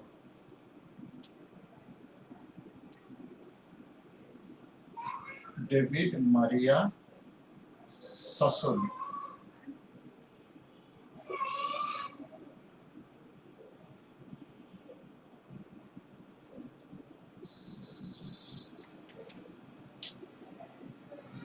ইটালিয়ান নাগরিক, উনি প্রেসিডেন্ট অফ দ্য পার্লামেন্ট এখন আছেন।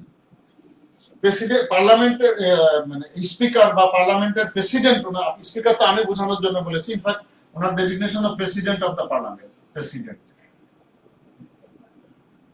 প্রেসিডেন্টের মেয়াদ হলো 2.5 বছর এবং এটা একবার রিনিউ হতে পারে। 2.5 বছর মেয়াদ এবং একবার এটাকে রিনিউ করতে পারা যাবে। এই ইউরোপিয়ান পার্লামেন্টটা এস্টাবলিশ হয়েছিল সর্বপ্রথম 1952 সালে। দেখেন 1952 সালে যখন ইসিএসসি তৈরি হয়, তখন তাদেরও একটা পার্লামেন্ট ছিল, সেটাকে কন্টিনিউ করতে করতে এখানে নিয়ে আসা হয়েছে। কমন অ্যাসেম্বলি বলা হতো ইসিএসসি 1952 সালে। তাদের যেটা ছিল সেটাকে বলা হতো কমন অ্যাসেম্বলি। কমন অ্যাসেম্বলি, ওই কমন অ্যাসেম্বলিটার নামকেই এখন দেওয়া হচ্ছে European parliament. Common assembly parliament 1952 তে এর শুরু। এরপরে আপনার সর্বপ্রথম পার্লামেন্ট নির্বাচন যদি বলেন আপনারা, এবং ইউরোপিয়ান পার্লামেন্ট নাম যেটা দেওয়া হয় 1952 সালে, তো এটা শুরু হলো কোল এবং স্টিল কমিউনিটির কমন অ্যাসেম্বলি নাম দিয়ে। ইউরোপিয়ান পার্লামেন্ট নাম দেওয়া হলো 30 মার্চ 1962 তে।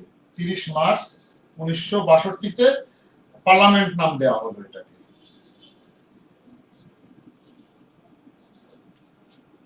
তার মানে আপনার রোম ট্রিটির পরে গিয়ে এটা নাম দেওয়া হলো। 1962 তে পার্লামেন্ট নাম দেওয়া হলো।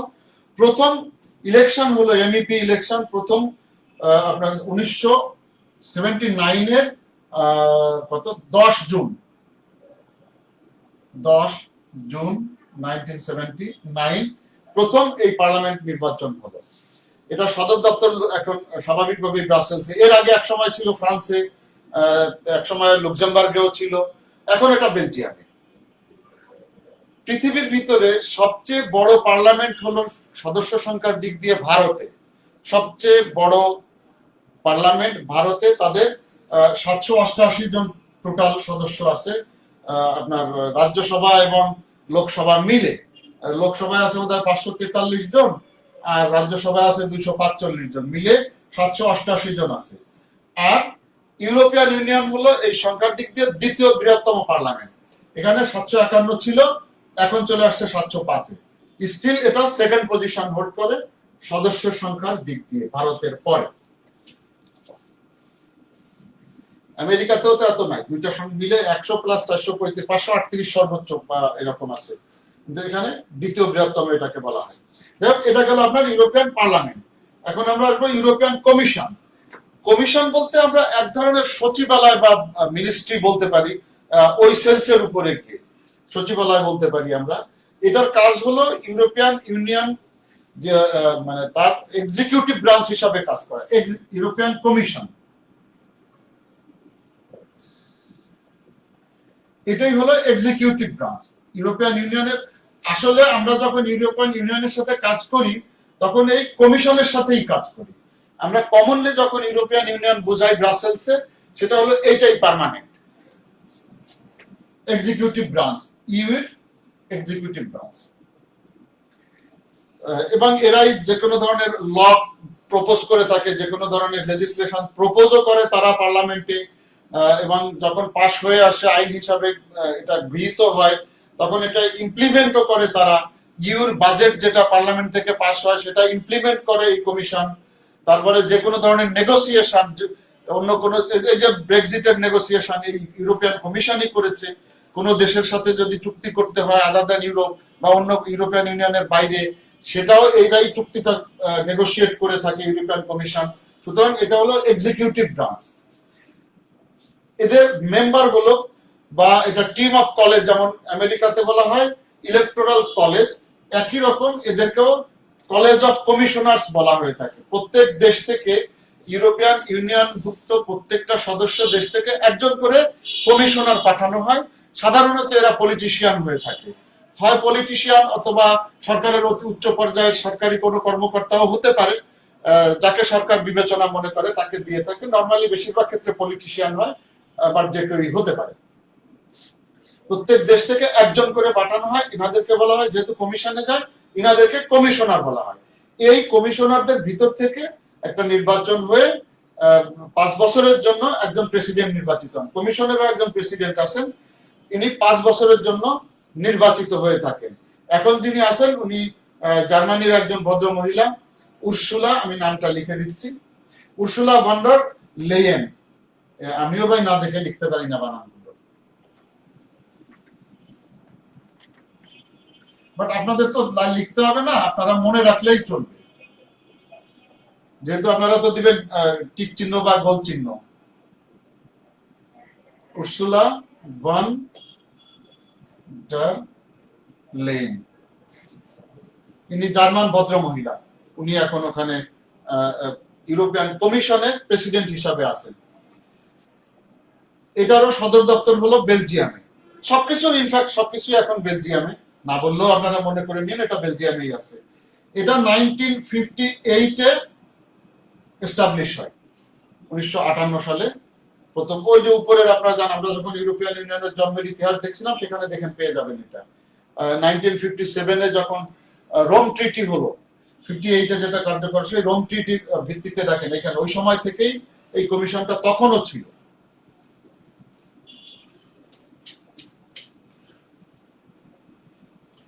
থার্ড হলো, এই দুইটা জিনিস একটু ভালো করে খেয়াল করেন, যেহেতু নাম একই রকমের, আমি লেখার সময় বলেছিলাম। একটা হলো Council of the EU, Council of, গোলমাল বাদ দিয়ে ফেলবেন না দয়া করে, ইউ। আর একটা হলো ইউরোপিয়ান কাউন্সিল।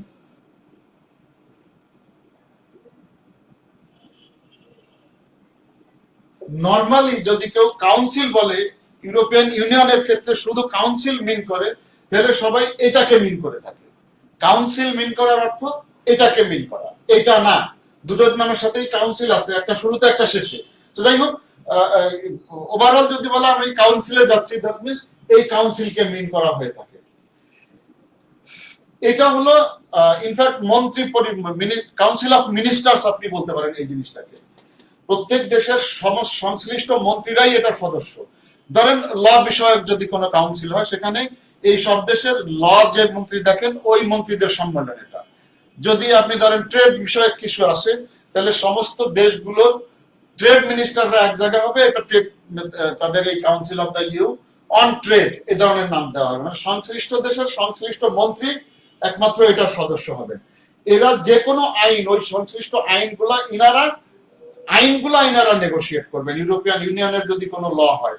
এবং আমরা যখন বলেছিলাম যে পার্লামেন্ট থেকে যখন কোনো একটা আইন পাশ হলো, আমাদের দেশগুলোতে বা সাধারণ দেশগুলোতে সেটা রাষ্ট্রের প্রধানের কাছে চলে যায়। আমাদের দেশে মহামান্য রাষ্ট্রপতির কাছে যায়, আমেরিকাতে হলে প্রেসিডেন্টের কাছে যায়, ব্রিটেনে হলে এটা ওয়েস্টমিনিস্টার থেকে রানীর কাছে চলে যায়। উনি যখন সই করলেন তখন এটা আইন হিসাবে পরিণত হলো। এইখানে যেটা ঘটে, পার্লামেন্ট ক্লিয়ার করার পরে এটা কাউন্সিলে আসে। কাউন্সিলের প্রেসিডেন্ট যখন কাউন্সিলের অনুমতি নিয়ে এটাকে সই করলো, তখন এটা কার্যকর হয়ে গেল, আইন হিসাবে পরিণত হয়ে গেল। এটা মিনিস্টার, এটা যদিও হেড, দেখেন আবারও কনফিউজ করবেন না, আমাদের দেশগুলোতে হেড অফ স্টেটরা সই করে, এখানে কাউন্সিলের president, council of the EU এর প্রেসিডেন্ট সই করলে পার্লামেন্টের আইনটা কার্যকর হয়ে গেল বা ওই দিন থেকে বলবৎ হয়ে গেল। এবং এটা সদস্য হলো ইউরোপিয়ান কান্ট্রির ন্যাশনাল মিনিস্টার যারা, তারা। এবং এই প্রেসিডেন্টশিপটা 6 মাস পর পর চেঞ্জ হয়। এটার প্রেসিডেন্টশিপ প্রতি 6 মাস পর পর রোটেট করতে থাকে নামের অধ্যাক্ষর অনুযায়ী। এখন এই 6 মাসের জন্য, জানুয়ারি থেকে জুন 2021, এই সময়টার জন্য গ্রিস দায়িত্বে আছে। জুলাইয়ের 1 তারিখ থেকে জির পরে দেখেন কোনটা আসে, জার্মানি, বা জার্মানি তো হয়ে গেছে, জিআর এর পরে যেটা আসবে অ্যালফাবেটিক্যালি যে আসে, সেই দেশ এটার দায়িত্ব পালন করবে 6 মাসের জন্য। এটাও বেলজিয়ামে অবস্থিত, সবই বেলজিয়ামে, বলি বা না বলি। আর একটা হলো ইউরোপিয়ান কাউন্সিল, এটা ইচ্ছে করে লিখে রেখেছি। এই ইউরোপিয়ান কাউন্সিলটা হলো সর্বোচ্চ পর্যায়ে, শুধুমাত্র এখানে সরকার প্রধানরাই থাকবেন, নট রাষ্ট্রপ্রধান। সরকার প্রধান তার মানে দেশের এক্সিকিউটিভ হেড, যিনি সরকারের এক্সিকিউটিভ হেড। ব্রিটেন হলে প্রধানমন্ত্রী, বা অন্য কোনো জায়গায় যদি প্রেসিডেন্ট, ফ্রান্স হলে প্রেসিডেন্ট, জার্মানি হলে চ্যান্সেলর, এরকম যিনি গভর্নমেন্টের এক্সিকিউটিভ হেড, উনাদের সভা এটা। মূল পিলার হিসাবে কাজ করেন এই কাউন্সিল, মূল পিলার হিসাবে কাউন্সিল কাজ করেন। ইনারা শুধু নীতিগত বিষয়গুলোকে ডাইরেক্টিভ দিয়ে দেন, এনারা ডাইরেক্টিভ দিয়ে দেন নীতিগত বিষয়গুলো, পলিটিক্যাল ডাইরেকশন, যে আমরা এই কাজগুলো করতে চাই, কিভাবে করব, কার সাথে নেগোশিয়েট করব, সেগুলো করে ইনারা। ডাইরেক্টিভটা দেন ইনারা যে এইগুলো করতে হবে আমাদের, একটু টিটবিট খুঁটিনাটি সমস্ত নেগোসিয়েশন করা যা করা এটা ইনারা করে থাকেন। এটা হলো মন্ত্রীদের, ন্যাশনাল মিনিস্টার্স যারা তারা এটার সদস্য। এটা হলো দেশের যারা এক্সিকিউটিভ হেড, সেটা প্রেসিডেন্ট হতে পারে, প্রাইম মিনিস্টারও হতে পারে, সরকারের প্রধান যিনি তিনি এটার সদস্য হবেন। এবং সাধারণত এটা মানে প্রতি 6 মাসে একবার তারা মিটিং এ বসেন। এবং এটার সাথে আরো 2 জন থাকেন, 26টা দেশের বা এখন 27টা দেশের 27 জন রাষ্ট্রপ্রধান, সরকার প্রধান তো থাকেনই, আরো 2 জন এখানে মেম্বার থাকেন। ইউরোপিয়ান কমিশনের যিনি প্রধান আছেন, প্রেসিডেন্ট আছেন, উনিও ইউরোপিয়ান কাউন্সিলের সদস্য থাকবেন। আর একজন হলেন যিনি কাউন্সিল অফ দা ইউ এর প্রেসিডেন্ট আছেন, তিনিও এটা থাকবেন। তার মানে 27 জন প্লাস কমিশনের যিনি প্রেসিডেন্ট তিনি, প্লাস কাউন্সিলের যিনি প্রেসিডেন্ট তিনি, মোট 29 জন মেম্বার এখানে থাকছেন। এটাতে 27 প্লাস এই 2 জন 29 জন। কখনো কখনো যদি ফরেন অ্যাফেয়ার্স রিলেটেড ইস্যু আসে, foreign policy related, security related issue আসে, অনলি সেই ক্ষেত্রে এই ফরেন পলিসি রিলেটেড যিনি কমিশনার থাকেন তাকে ডেকে এনে বসানো হয় স্পেশাল ক্ষেত্রে। আদারওয়াইজ এই 29 জন এখানে পার্মানেন্ট থাকেন যে কোনো ক্ষেত্রে। আমরা বলেছিলাম যে লিসবনে যখন কিছু অ্যামেন্ডমেন্ট করা হয়েছিল ম্যাস্ট্রিক্ট ট্রিটি, সেইখানে এসে এইটার পার্মানেন্ট প্রেসিডেন্ট পদ তৈরি করা হয়। এই যে কাউন্সিলে, কাউন্সিল মানে কাউন্সিল অফ দা ইউ না, ইউরোপিয়ান কাউন্সিলের প্রেসিডেন্ট পদটা পার্মানেন্টলি তৈরি করা হয়। এখন যিনি ওখানে প্রেসিডেন্ট আছেন উনি চার্লস মিশেল।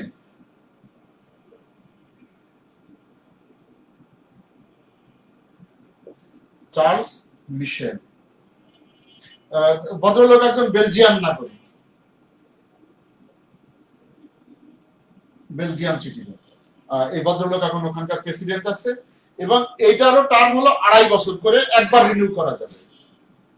মেয়াদ হলো এই প্রেসিডেন্টের 2.5 বছর এবং একবার উনি রিনিউয়েবল, তার মানে 5 বছর উনি সর্বোচ্চ থাকতে পারবেন। রিনিউ করা হবে কিনা এটা পার্লামেন্টের সিদ্ধান্ত নেয়, সুতরাং এটা হতেও পারে নাও হতে পারে, বাট 2.5 বছর হলো ওনার মিনিমাম মেয়াদ। এটারও তো সদর দপ্তর ন্যাচারালি বা মিটিং গুলো এটা হয়ে থাকে লোকেশন, যদি সদর দপ্তর তো না, লোকেশন হলো আপনার ব্রাসেলসে। কমিশনের বিল্ডিং এই সবকিছু ঘটে থাকে, যেটা ইউরোপা বিল্ডিং বলা হয় বেলজিয়ামের ব্রাসেলসে। ওইটাতেই বিভিন্ন চেম্বার আছে। যখন সব রাষ্ট্রপ্রধানরা যায় তখন ওখানে তাদের চেম্বারে মিটিং করে, যখন কাউন্সিল যায় তার প্রত্যেকের জন্য মিটিং ঘরগুলো আছে, সেখানে ওনারা মিটিং করে থাকেন। সরি একটু তাড়াতাড়ি চলে যেতে হচ্ছে কারণ সময়ের কারণে, অলরেডি আমরা 1 ঘন্টার বেশি পার করে ফেলেছি। ইউরোপিয়ান ইউনিয়নের মোটামুটি একটা ধারণা আমি দেওয়ার চেষ্টা করলাম। ব্রেক্সিটটা নিয়ে আমাকে কেউ কেউ রিকোয়েস্ট করেছে এটা আলাপ করার জন্য, আমিও মনে করছি যে হ্যাঁ এটা আলাপ করা দরকার, যেহেতু এটা একদম ফ্রেশ জিনিস, সুতরাং প্রশ্ন এখান থেকে হলে হতেও পারে। ব্রেক্সিটের কারণ কি ছিল দেখেন, আমরা বলেছি যে শেনজেন, আমরা বলেছিলাম যে শেনজেন এরিয়া, যেটা চুক্তিটা শেনজেনে হয়েছিল, এইটার কারণেই ব্রেক্সিটটা হয়েছে। কেন? কারণ শেনজেনের কারণে এক দেশ থেকে আরেক দেশে চলাফেরা, সেখানে অবস্থান করা, থাকা, খাওয়া সব একেবারে নাগরিকদের মতন সুযোগ সুবিধা উনি পাবেন। দ্যাট মিনস এই সুযোগটা নেওয়ার জন্যই এক জায়গা থেকে আরেক জায়গায় লোকজনগুলো মাইগ্রেট করা শুরু করেছিল, পার্মানেন্টলি না হলেও চলে যেত। যেমন ব্রিটেন যে রাষ্ট্রটা, এটা ওয়েলফেয়ার স্টেট, আপনারা জানেন ইউনাইটেড কিংডমটা ওয়েলফেয়ার স্টেট, তার মানে রাষ্ট্র তার বেসিক প্রয়োজনগুলোর দায়িত্ব সবসময় নিয়ে থাকে। একজনের যদি চাকরি না থাকে তো তাকে এই যে বেকার ভাতা আপনারা যেটা বলেন, ওটা অফিসিয়ালি বলা হয় জব সিকার্স অ্যালাউন্স, সেগুলো দেওয়া হয়, তার খাবারের ব্যবস্থা করে দেওয়া হয়, তার ট্রিটমেন্টের ব্যবস্থা, তার চলাচলের ব্যবস্থা, তার বেসিক যে প্রয়োজনগুলো এগুলো রাষ্ট্র তাকে ফুলফিল করে দেয়। এবং এই কারণে ওখানে মানুষ বেশি দিন চাকরি করতে চায় না, কারণ যেদিনই রিটায়ারমেন্টে যাবে সেদিনই রাষ্ট্র তার সমস্ত দায় দায়িত্ব নিয়ে নিবে। তার একেবারে বরং চাকরি করলে আর রাষ্ট্র তার দায়িত্ব নিচ্ছে না, তার বেতন দিয়ে তাকে চলতে হচ্ছে, অত নবাবই করা যাচ্ছে না। যখনই সে রিটায়ারমেন্টে গেল তখন আসলেই সে নবাব হয়ে যায়।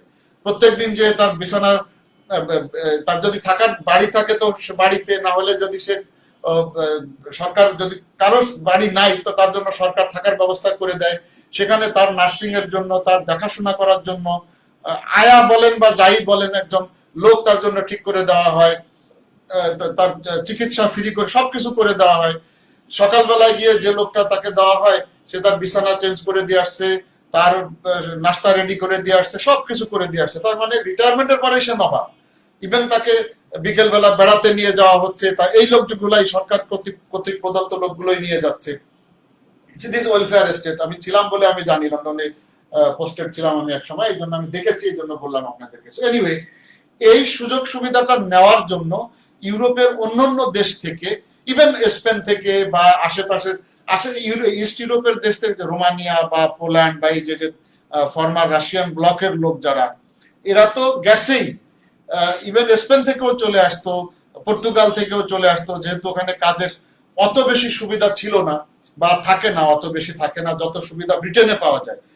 এদের তো কিছুই লাগে না, জাস্ট বাসে করে চলে আসলো বা কোনো রকমে ওই যে বাজেটিয়ার যেটা আছে, $10 $20 হলেই বাস ফ্রি ফ্লাই করে চলে আসতে পারে।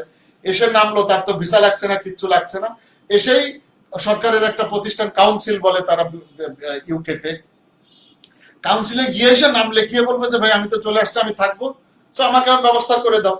তো ইউরোপিয়ান ইউনিয়নের ওই যে নাম ইইসির আন্ডারে যেগুলো চলে আসছে, ওই সুবিধাটা তাকে দিতে হয় কি, যে একজন এই এগ্রিমেন্টের আন্ডারে একজন ইউরোপিয়ান ইউনিয়নের সদস্য যে দেশেই যাবে, সেই দেশের নাগরিক যে সকল সুযোগ সুবিধা পাবে তাকেও সেই একই সুযোগ দিতে হবে। দ্যাট মিনস, ধরেন পোল্যান্ড থেকে একটা লোক আসলো, একটা লোক পোল্যান্ড থেকে কাছে আসে বলেই বললাম, অনেক ক্ষেত্রে গাড়িতেও চলে আসে, তারা হয়তো 18 ঘন্টা 20 ঘন্টা জার্নি করে বাসে চলে আসে, সড়ক পরিবহনের বাসে তারা চলে আসে, বিআরটিসির বাসে।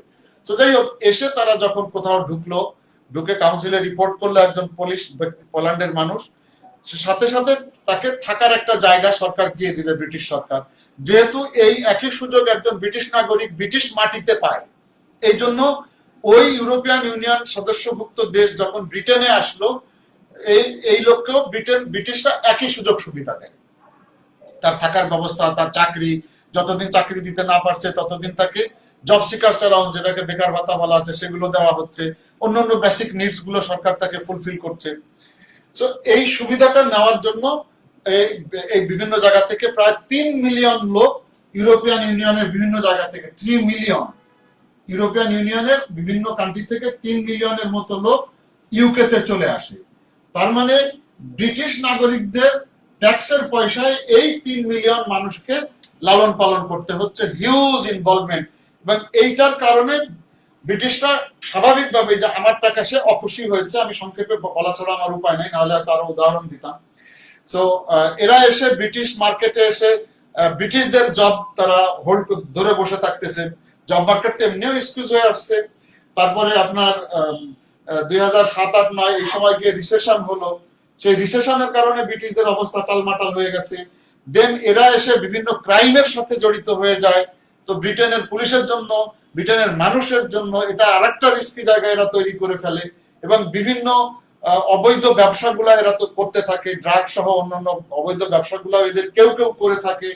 তার মানে টোটালি ইভেন সোসাইটিটাকে সে অনেক ধরনের, ব্রিটিশ সোসাইটি তাদের নিজস্ব একটা কালচার আছে, সেটাকেও মিক্স করে ফেলে। বলাটা উচিত হবে কিনা আমি জানি না, আমাদের কিছুটা রোহিঙ্গাদের মতন অবস্থা। তো এরা এসে এই সুবিধাগুলা তখন নেওয়া শুরু করে। এটা স্বাভাবিকভাবে ব্রিটেনের লোকজনের পছন্দ করার কথা না, এবং যারা অরিজিনাল ব্রিটিশ তারা এই ধরনের সুযোগ সুবিধা সহজে নিতে চায় না। যতই কষ্ট হোক তারা চেষ্টা করে নিজেদের থেকে চলতে, কারণ তারা খুব আত্মসম্মান বোধ নিয়ে চলার চেষ্টা করে ব্রিটিশরা। তো যাই হোক, এই 3 মিলিয়ন লোকের এই খরচ দিতে গিয়ে ব্রিটিশ এক্সচেকারে বড় বেশি টান পড়ে যাচ্ছে। এই কারণে ব্রেক্সিটের উৎপত্তি, এবং সাধারণ মানুষ ব্রেক্সিটের পক্ষে তখন চলে গিয়েছে। এটার ব্যাপারে আমরা জানি যে 2016 সালের জুন মাসে 23 জুন 2016-তে রেফারেন্ডাম হয়। এই রেফারেন্ডামের ফলাফল ব্রেক্সিটের পক্ষে চলে গেছে। প্রায় এখানে ব্রেক্সিটের পক্ষে আসছিল 51 খুব ন্যারোলি, যে আমরা ইউরোপিয়ান ইউনিয়ন থেকে বের হয়ে যেতে চাই, তার পক্ষে 51.8% ভোট পড়েছে, এবং 42.2% ভোট পড়েছে নাতে, যে আমরা বের হয়ে যাব না, আমরা থাকবো ইউরোপিয়ান ইউনিয়নে। তার মানে ইউরোপিয়ান ইউনিয়ন থেকে বের হওয়ার পক্ষে একটু বেশি পড়াতে এটা রেফারেন্ডামের শর্ত অনুযায়ী বের হয়ে যাওয়ার জন্য তারা কাজকাম শুরু করে। এবং এই এই রেফারেন্ডামে টোটাল ভোট পড়েছিল ৭১.৮%। এটা সাধারণ ইলেকশনেও কিন্তু এত ভোট পড়ে না। এইখানে ৩০ মিলিয়নের প্লাস ভোটার ভোট দিয়েছিল, 30 মিলিয়ন প্লাস ভোটার এখানে ভোট দিয়েছিল, হিউজ বিষয়।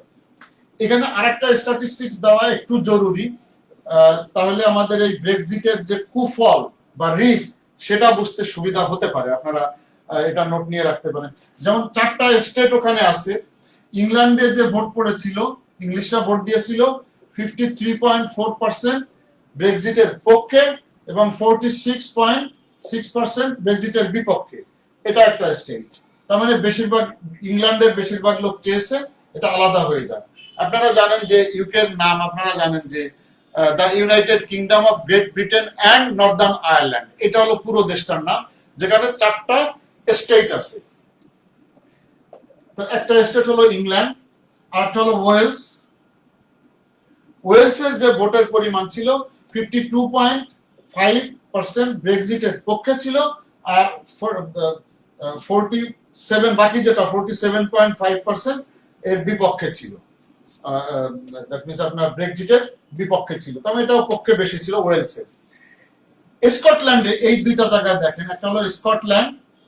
স্কটল্যান্ডের মানুষ 38% ভোট দিয়েছে ব্রেক্সিটের পক্ষে এবং 62% মানুষ ভোট দিয়েছে ব্রেক্সিটের বিপক্ষে। আরেকটা হলো নর্দার্ন আয়ারল্যান্ড। নর্দার্ন আয়ারল্যান্ড একই ঘটনা ঘটেছে, বাট এত বেশি না। 44.2% লোকজন ভোট দিয়েছে ব্রেক্সিটের পক্ষে এবং 55.8% লোক ব্রেক্সিটের বিপক্ষে। যদিও এই দুইটা রাষ্ট্রে আপনার ব্রেক্সিটের বিপক্ষেই ছিল, কিন্তু যখন টোটাল ভোট কাউন্ট করা হয়েছে তখন আমরা দেখতে পেলাম যে একদম ন্যারোলি 51.8% লোক ব্রেক্সিট চাইছে। সো এই জন্য ব্রেক্সিট হয়ে যাওয়ার জন্য অনেক তোড়জোড়। আমাদের ভালো হয়েছে যে ব্রেক্সিট হয়ে গেছে, নাহলে অনেক গল্প করতে হতো এখানে, ওইগুলো আর আমরা দরকার হলাম না। এটার জন্য দুইজন মন্ত্রী মোটামুটি জবাই হয়েছেন, থেরেজা মে এবং তার আগের 2জন প্রধানমন্ত্রী জবাই হয়েছেন। লাস্টে এই ভদ্রলোক বরিস জনসন এসেছেন এবং সে সাকসেসফুলি ব্রেক্সিট করে ফেলেছেন যেভাবেই পারে, বাট হি ইজ সাকসেসফুল আমরা বলতে পারি। 1 ফেব্রুয়ারি 2002-তে ডিভোর্সটা অফিসিয়ালি কার্যকর হয়েছে এবং 11 মাসের ট্রানজিট টাইমটা দেওয়া হয়েছিল। এখানে একটা মজার ব্যাপার দেখেন যে 1973 সালে, দেখেন আমরা মনে করেছিলাম ইউরোপিয়ান ইউনিয়নে 1973 সালে ব্রিটেন জয়েন করেছিল। দেখেন 3টা দেশ আমরা লিখেছিলাম 1973 সালে ব্রিটেন জয়েন করেছিল। তখন ওখানকার প্রধানমন্ত্রী ছিলেন এডওয়ার্ড হিথ। এডওয়ার্ড হিথ 1973-এ এডওয়ার্ড হিথের নেতৃত্বে ইউরোপিয়ান ইউনিয়নে জয়েন করে এবং 2020 সালে এসে বরিস জনসনের নেতৃত্বে এটা থেকে বের হয়ে চলে আসে। 11 মাসের 1 ফেব্রুয়ারি থেকে নিয়ে 11 মাসে ট্রানজিট টাইম দেওয়া হয়েছে। এটা আর্টিকেল 50, লিসবনের আর্টিকেল 50। বললাম যে লিসবনে অনেক কিছু নতুন অ্যাড করা হয়েছিল, তার এই ইউরোপিয়ান ইউনিয়ন থেকে বের হয়ে যাওয়ার পদ্ধতিটাও ওখানেই যোগ করা হয়েছিল ম্যাস্ট্রিক্ট চুক্তির ভিতরে। আর্টিকেল 50 অনুযায়ী এটা বের হয়ে চলে আসছে। এখানে ডিটেইল করা আছে যে কিভাবে কিভাবে বের হবে। Article 50 of Lisbon treaty.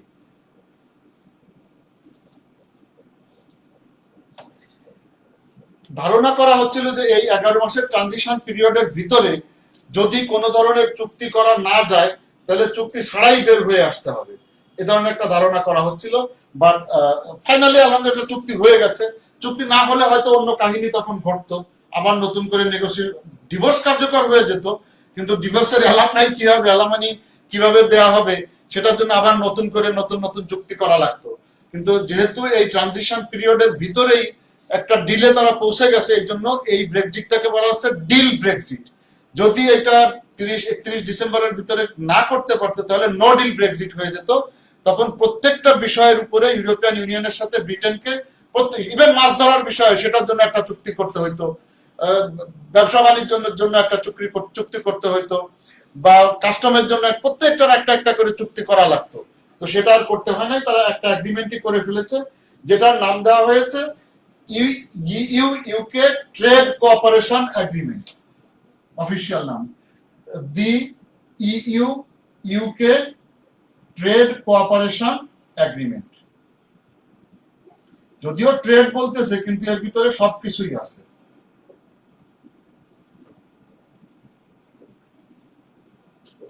Trade cooperation agreement, এটা ফাইনাল হয়েছে কবে? ডিসেম্বর মাসের 31 তারিখে, এবং 1 জানুয়ারি থেকে এটা প্রভিশনালি কার্যকর হয়েছে। 1 জানুয়ারি থেকে প্রভিশনালি কার্যকর হয়েছে। প্রভিশনাল কেন বললাম? কারণ এই চুক্তিটা এখনো পর্যন্ত 2টা জায়গাতেই রেটিফাই হয় নাই। ব্রিটিশরা রেটিফাই করে ফেলেছে একদম দ্রুততম সময়ের ভিতরে, 31 তারিখের মধ্যেই, 31 ডিসেম্বরে তারা 2 হাউসে ক্লিয়ার করছে, House of Commons, House of Lords, even রানীর সিগনেচার, এটা 31 তারিখের ভিতরে তারা নিয়ে ফেলেছে। কিন্তু ইউরোপিয়ান ইউনিয়ন এটা এখনো কমপ্লিট করতে পারে নাই, কারণ তাদের তো এই সব দেশের পার্লামেন্ট বসতে হবে, পার্লামেন্টে পাস করবে, দেন পার্লামেন্ট যখন এই আইনটা পাস করে কাউন্সিলে দিবে, কাউন্সিল যখন সই করবে, তার মানে কাউন্সিলও, পার্লামেন্ট বসতে হবে, তারপরে কাউন্সিলও বসতে হবে ইউরোপিয়ান ইউনিয়নের। হলে এটা যখন তাদের ইউরোপিয়ান পার্লামেন্টে রেটিফাই হয়ে যাবে, দেন এটা আমরা সেদিন থেকে বলতে পারবো ইফেক্টিভ। কিন্তু চুক্তি শর্ত অনুযায়ী এটাকে প্রভিশনালি অ্যাপ্লিকেবল বলা হচ্ছে, যে এটা 1 জানুয়ারি 2021 থেকে প্রভিশনালি অ্যাপ্লাই করা হচ্ছে। এটার জন্য নেগোশিয়েট করেছিলেন দুইজন। ডেভিড ফস্টার ছিলেন ইউকের তরফ থেকে, ডেভিড ফ্রস্ট, আর ওইদিকে ছিলেন, ওই সবসময় ছিলেন মিশেল বার্নিয়ার। ইউরোপিয়ান ইউনিয়নের পক্ষ থেকে নেগোসিয়েটর ছিলেন মিশেল বার্নিয়ার। 2016 সাল থেকে যখন নেগোসিয়েশন শুরু হয়েছে, তখন থেকেই মিশেল বার্নিয়ার ছিলেন। তার টিমটা সবসময় কাজ করেছে, তাদের কোনো সমস্যা ছিল না। ইউরোপে, দ্যাট মিনস ইউকে তে বারবার চেঞ্জ হয়েছে এই নেগোসিয়েটররা।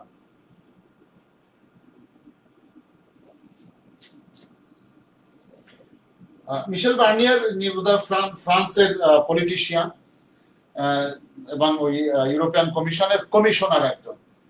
তাকে এইটার নেগোশিয়েট করার দায়িত্ব ইউরোপিয়ান কমিশন দিয়েছে। আর ডেভিড ফ্রস্ট, উনি প্রাইম মিনিস্টারের ইনভয় হিসাবে, ব্রিটেনের প্রাইম মিনিস্টারের পক্ষ থেকে নেগোশিয়েটর হিসেবে কাজ করছেন। অরিজিনালি উনি একজন ব্রিটিশ ডিপ্লোম্যাট, ব্রিটিশ ফরেন অফিসের ডিপ্লোম্যাট, অ্যাম্বাসাডারও ছিলেন, ইভেন ইউরোপ প্রাইম মিনিস্টারের ইউরোপ বিষয়ক অ্যাডভাইজারও উনি, অক্সফোর্ডের গ্রাজুয়েট, খুব পণ্ডিত মানুষ। যাই হোক, ওনার নেতৃত্বে নেগোসিয়েশন করা হয়েছে। এই চুক্তির ভিতরে মোটা দাগে কি কি আছে আমরা একটু জানার চেষ্টা করি। এটা একটা বিশাল ডকুমেন্ট, প্রায় বোধহয় 191টা আর্টিকেলের একটা অনেক বড় ডকুমেন্ট। মোটা দাগের ভিতরে যেগুলো আছে আমরা সেগুলো একটু আলাপ করার চেষ্টা করি। যেমন এই চুক্তির কারণে ইউরোপিয়ান ইউনিয়ন এবং ব্রিটেনের ভিতরে আগেও যেরকম, এই ব্রেক্সিটের আগে যেরকম শুল্ক মুক্ত রপ্তানি বা ট্রেড ছিল, এটা এখনো বলবৎ থাকবে। যুক্তরাষ্ট্রের, আমরা জানি যুক্তরাষ্ট্রের সবচেয়ে বড় বাজার হলো ইউরোপিয়ান ইউনিয়ন। যাই হোক, শুল্ক মুক্ত সুবিধা দুজন যেরকম আগে ছিল সেরকমই বজায় থাকবে। তবে এইবার প্রত্যেকটা মালের জন্য ক্লিয়ারেন্স নিতে হবে, কাস্টমস ক্লিয়ারেন্স, যেটা আগে ছিল না, এতটুকু অ্যাপ্লাই করা হয়েছে। ডিউটি দিতে হবে না, কিন্তু কাস্টমস ক্লিয়ারেন্স নিতে হবে। তার মানে প্রত্যেকটা মাল, ধরেন ব্রিটিশ একটা মাল আপনার আয়ারল্যান্ডে যাচ্ছে, তো ডিউটি ঠিকই দিতে হবে না, কিন্তু বর্ডারে এটাকে তার কাগজপত্র, প্রমাণাদি যেগুলা সবকিছুই তাকে, বিল অফ লিডিং, ইনভয়েস, যা যা লাগে আর কি, একটা মাল এক্সপোর্ট ইম্পোর্টের জন্য যত ডকুমেন্ট লাগে বা চেক করা, এসব তাকে করতে হবে, শুধু ডিউটিটা দিতে হবে না।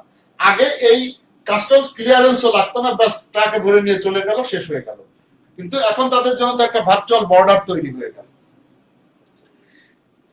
আরেকটা হলো যে মাছ নিয়ে খুব কাউ করেছে ব্রিটিশরা, বলছে যে ইউরোপের লোকজন সাধারণত ব্রিটেনের জলসীমায় এসে মাছ ধরে। এখন বললো যে এখানে তারা আর মাছ ধরাটা একইভাবে পারবে না, ইউরোপিয়ান ইউনিয়ন যে পরিমাণে মাছ ধরে এটাকে কমিয়ে 25% নামিয়ে আনতে হবে। তার মানে এখন যদি প্রতিদিন 100 টন মাছ ধরে ইউরোপিয়ান ইউনিয়নের লোকজন, ব্রিটিশদের সমুদ্র সীমানায় এসে ব্রিটিশদের পানিতে এসে ডেলি যদি 100 টন মাছ তারা আগে ধরতো, এখন 25 টন মাছ ধরতে পারবে গড়ে। 25% বেশি তারা ধরতে পারবে না।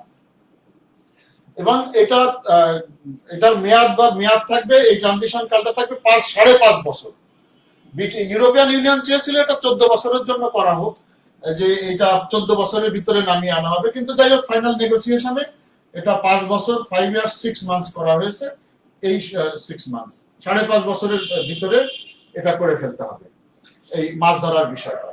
তারপরে নিরাপত্তা এবং পুলিশিং এর ক্ষেত্রে আগে টোটাল কোঅপারেশন ছিল, যে একজন ক্রিমিনাল যেখানেই যাক তাকে সেখান থেকে ধরে পাঠিয়ে দেওয়া বা তার সম্পর্কে যে কোনো ধরনের তথ্য লেনদেন করা সব করা হতো।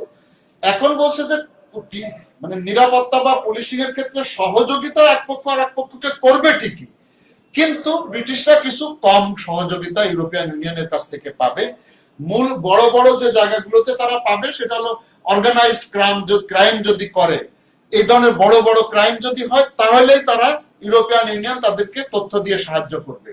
আগে ওই সিসকা চুরি করলেও তথ্য দিয়ে সাহায্য করতে হতো, বা ধরেন ফিঙ্গারপ্রিন্ট শেয়ার করা, ডিএনএ শেয়ার করা, এই বড় বড় বিষয়গুলোকে তারা এখন করবে, কিন্তু সাধারণ যে ক্রাইমগুলো এগুলো তারা আর শেয়ার করতে চায় না বা করবে না। এই ছোটখাটো জিনিস নিয়ে তারা সময় নষ্ট করতে চাইছে না, বাট আগে এটা করা হতো। তার মানে ব্রিটিশরা এই জায়গায় কিছুটা ক্রাইমের ক্ষেত্রে পিছিয়ে থাকলো, যে অপরাধ করে একজনের নাকে 2টা ঘুষি মেরে যদি ইন্ডিয়ায় পালিয়ে যায় বাংলাদেশ থেকে, তাকে আর বাংলাদেশি পুলিশ ধরতে পারলো না, বিষয়টা অনেকটা এরকম চলে আসবে। ইভেন কোন কোন জায়গায় তাকে ফিরিয়ে আনতে হলে এক্সট্রাডিশন ট্রিটিরও প্রয়োজন পড়ে যাবে, আগে যেটা প্রয়োজন পড়তো না ওখান থেকে আনা যেত। তারপরে বাজারের ব্যাপারে বলা হয়েছে যে বাজার ব্যবস্থা যেটা, এখন তো 2টা বাজার হয়ে গেল। আগে তো ইউরোপিয়ান ইউনিয়নের একটা, ব্রিটেন সহ একটাই বাজার ছিল, এখন ব্রিটেনের একটা বাজার, 27টা দেশের একটা বাজার, 2টা বাজার হয়ে গেল। বুঝছি এই 2 বাজার ওই মার্কেটের যে নিয়ম আছে সেই নিয়ম অনুযায়ী চলবে। তার মানে একই নিয়মে চলবে না, আগে তো একই নিয়মে চলতো, এখন আর একই নিয়মে চলবে না। সেটা শ্রম বা পরিবেশগত বিষয় যাই আসুক, সেটা 2 বাজার তাদের নিজস্ব নিয়মে চলবে। এবং এই নিয়মটা প্রতি 4 বছর পর পর এই 2 পার্টি ইউরোপিয়ান ইউনিয়ন এবং ব্রিটিশরা রিভিউ করবে প্রতি 4 বছর পর পর। আগে যে স্টেট এইড দেওয়া হতো, সাবসিডি বা সাহায্য যেটা দেওয়া হতো, সেটা আগে ইউরোপিয়ান ইউনিয়নের তহবিল থেকে দেওয়া হতো। এখন বলে দেওয়া হলো যে স্টেট এইড আর এখন ব্রিটিশরা নিজেরাই দিবে। স্টেট স্বাভাবিকভাবে ইউরোপিয়ান ইউনিয়ন তো আর দিবে না সেটা। আইন প্রণয়নের ক্ষেত্রে ইউরোপিয়ান পার্লামেন্ট যেটা, সেটার যে একটা ইফেক্ট সমস্ত মেম্বার গুলা দেশের গুলার উপরে পড়তো। স্বাভাবিকভাবেই যেহেতু এখন ব্রিটিশরা আলাদা হয়ে গেছে, সুতরাং ইউরোপিয়ান পার্লামেন্টের কোনো প্রভাব আর এখন ব্রিটেনের কোনো আইনের উপরে বা আপনার হাউস অফ কমন্স বা লর্ডের উপরে আর পড়বে না। এখন দুজনই আইন করার জন্য যার যার নিজস্ব স্বাধীনতা ভোগ করবে তারা। শিক্ষা ক্ষেত্রে যেমন একটা কমন সিস্টেম ছিল তাদের, যেটাকে এরাসমাস বলা হতো। এরাসমাস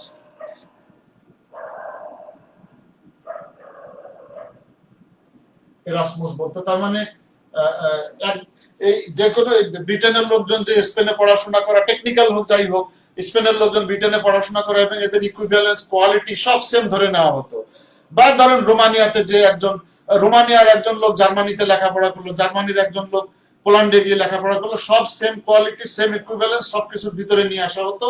এবং এদেরও একটা স্কলারশিপের আন্ডারে এক্সচেঞ্জ গুলাও করা হতো। ব্রিটেনকে সেখানে আলাদা করে দেওয়া হলো এখন থেকে, যে তোমরা আমাদের এই কোয়ালিটির ভিতরে আসবে না, তোমাদেরকে এখন ইন্ডিভিজুয়ালি জাজ করা হবে।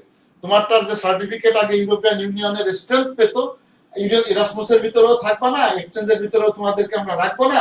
আর তোমাদের যে পড়াশোনার কোয়ালিটি, এটা আমরা আগের মতন আর মূল্যায়ন করব না, আমরা জাজ করে নিব, প্রত্যেকটা ইন্ডিভিজুয়াল ক্ষেত্রে আমরা জাজ করে নিব। তার মানে বলতে গেলে এখানে কিছুটা পিছিয়ে থাকলো ব্রিটেন এই জায়গাটাতে। ভিসার ব্যাপারে এখন বলছে যে ভিসা ছাড়া 2টা ব্লকের মধ্যে ইউরোপিয়ান ইউনিয়ন এবং ব্রিটেন বলছে প্রতি 6 মাসে সর্বোচ্চ 90 দিন ভ্রমণ করতে পারবে ভিসা ছাড়া। যদি এর থেকে বেশি হয় তাহলে তাকে ভিসা নিতে হবে।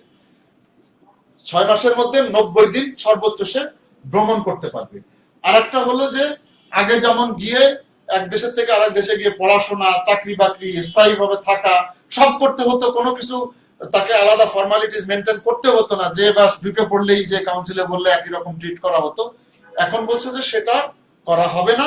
কাউকে যদি ওইখানে পড়াশুনো বা যে এক ব্লক থেকে আরেক ব্লকে যদি যেতে হয় এই সমস্ত কাজে, বসবাস, পড়াশুনো বা চাকরি বাকরি, তখন তাকে একদম পরিপূর্ণ ফর্মালিটি, যা অন্য একটা, সে বাংলাদেশ থেকে একজনকে যদি ব্রিটেনের জার্মানিতে যেতে হয়, যে ফর্মালিটিস ব্রিটেন থেকে জার্মানিতে যেতে হলো কাজের জন্য অথবা ভিজিট বাদে অন্য যে কোনো ক্ষেত্রে তাকে টোটাল ফর্মালিটিসটা মেনে চলতে হবে এই দেশগুলোর ভিতরে ঢুকতে হলে। আর যে জায়গাটাতে সবচেয়ে বড় একটা সমস্যা ছিল, যে বর্ডার তৈরি করে দেওয়ার একটা চিন্তা ভাবনা ছিল, এই বর্ডার যদি করা হতো তাহলে নর্দার্ন আয়ারল্যান্ড এবং আয়ারল্যান্ড, ইনফ্যাক্ট এরা একই জাতি, যেমন আমাদের পূর্ব জার্মানি পশ্চিম জার্মানি ছিল, এরকমের উত্তর কোরিয়া দক্ষিণ কোরিয়া এখনো আছে। এই ধরনের ক্ষেত্রে বর্ডার তৈরি হয়ে যাওয়ার একটা ভয় ছিল। এই নর্দার্ন আয়ারল্যান্ড এবং আয়ারল্যান্ড এটা কিন্তু একটাই দ্বীপ।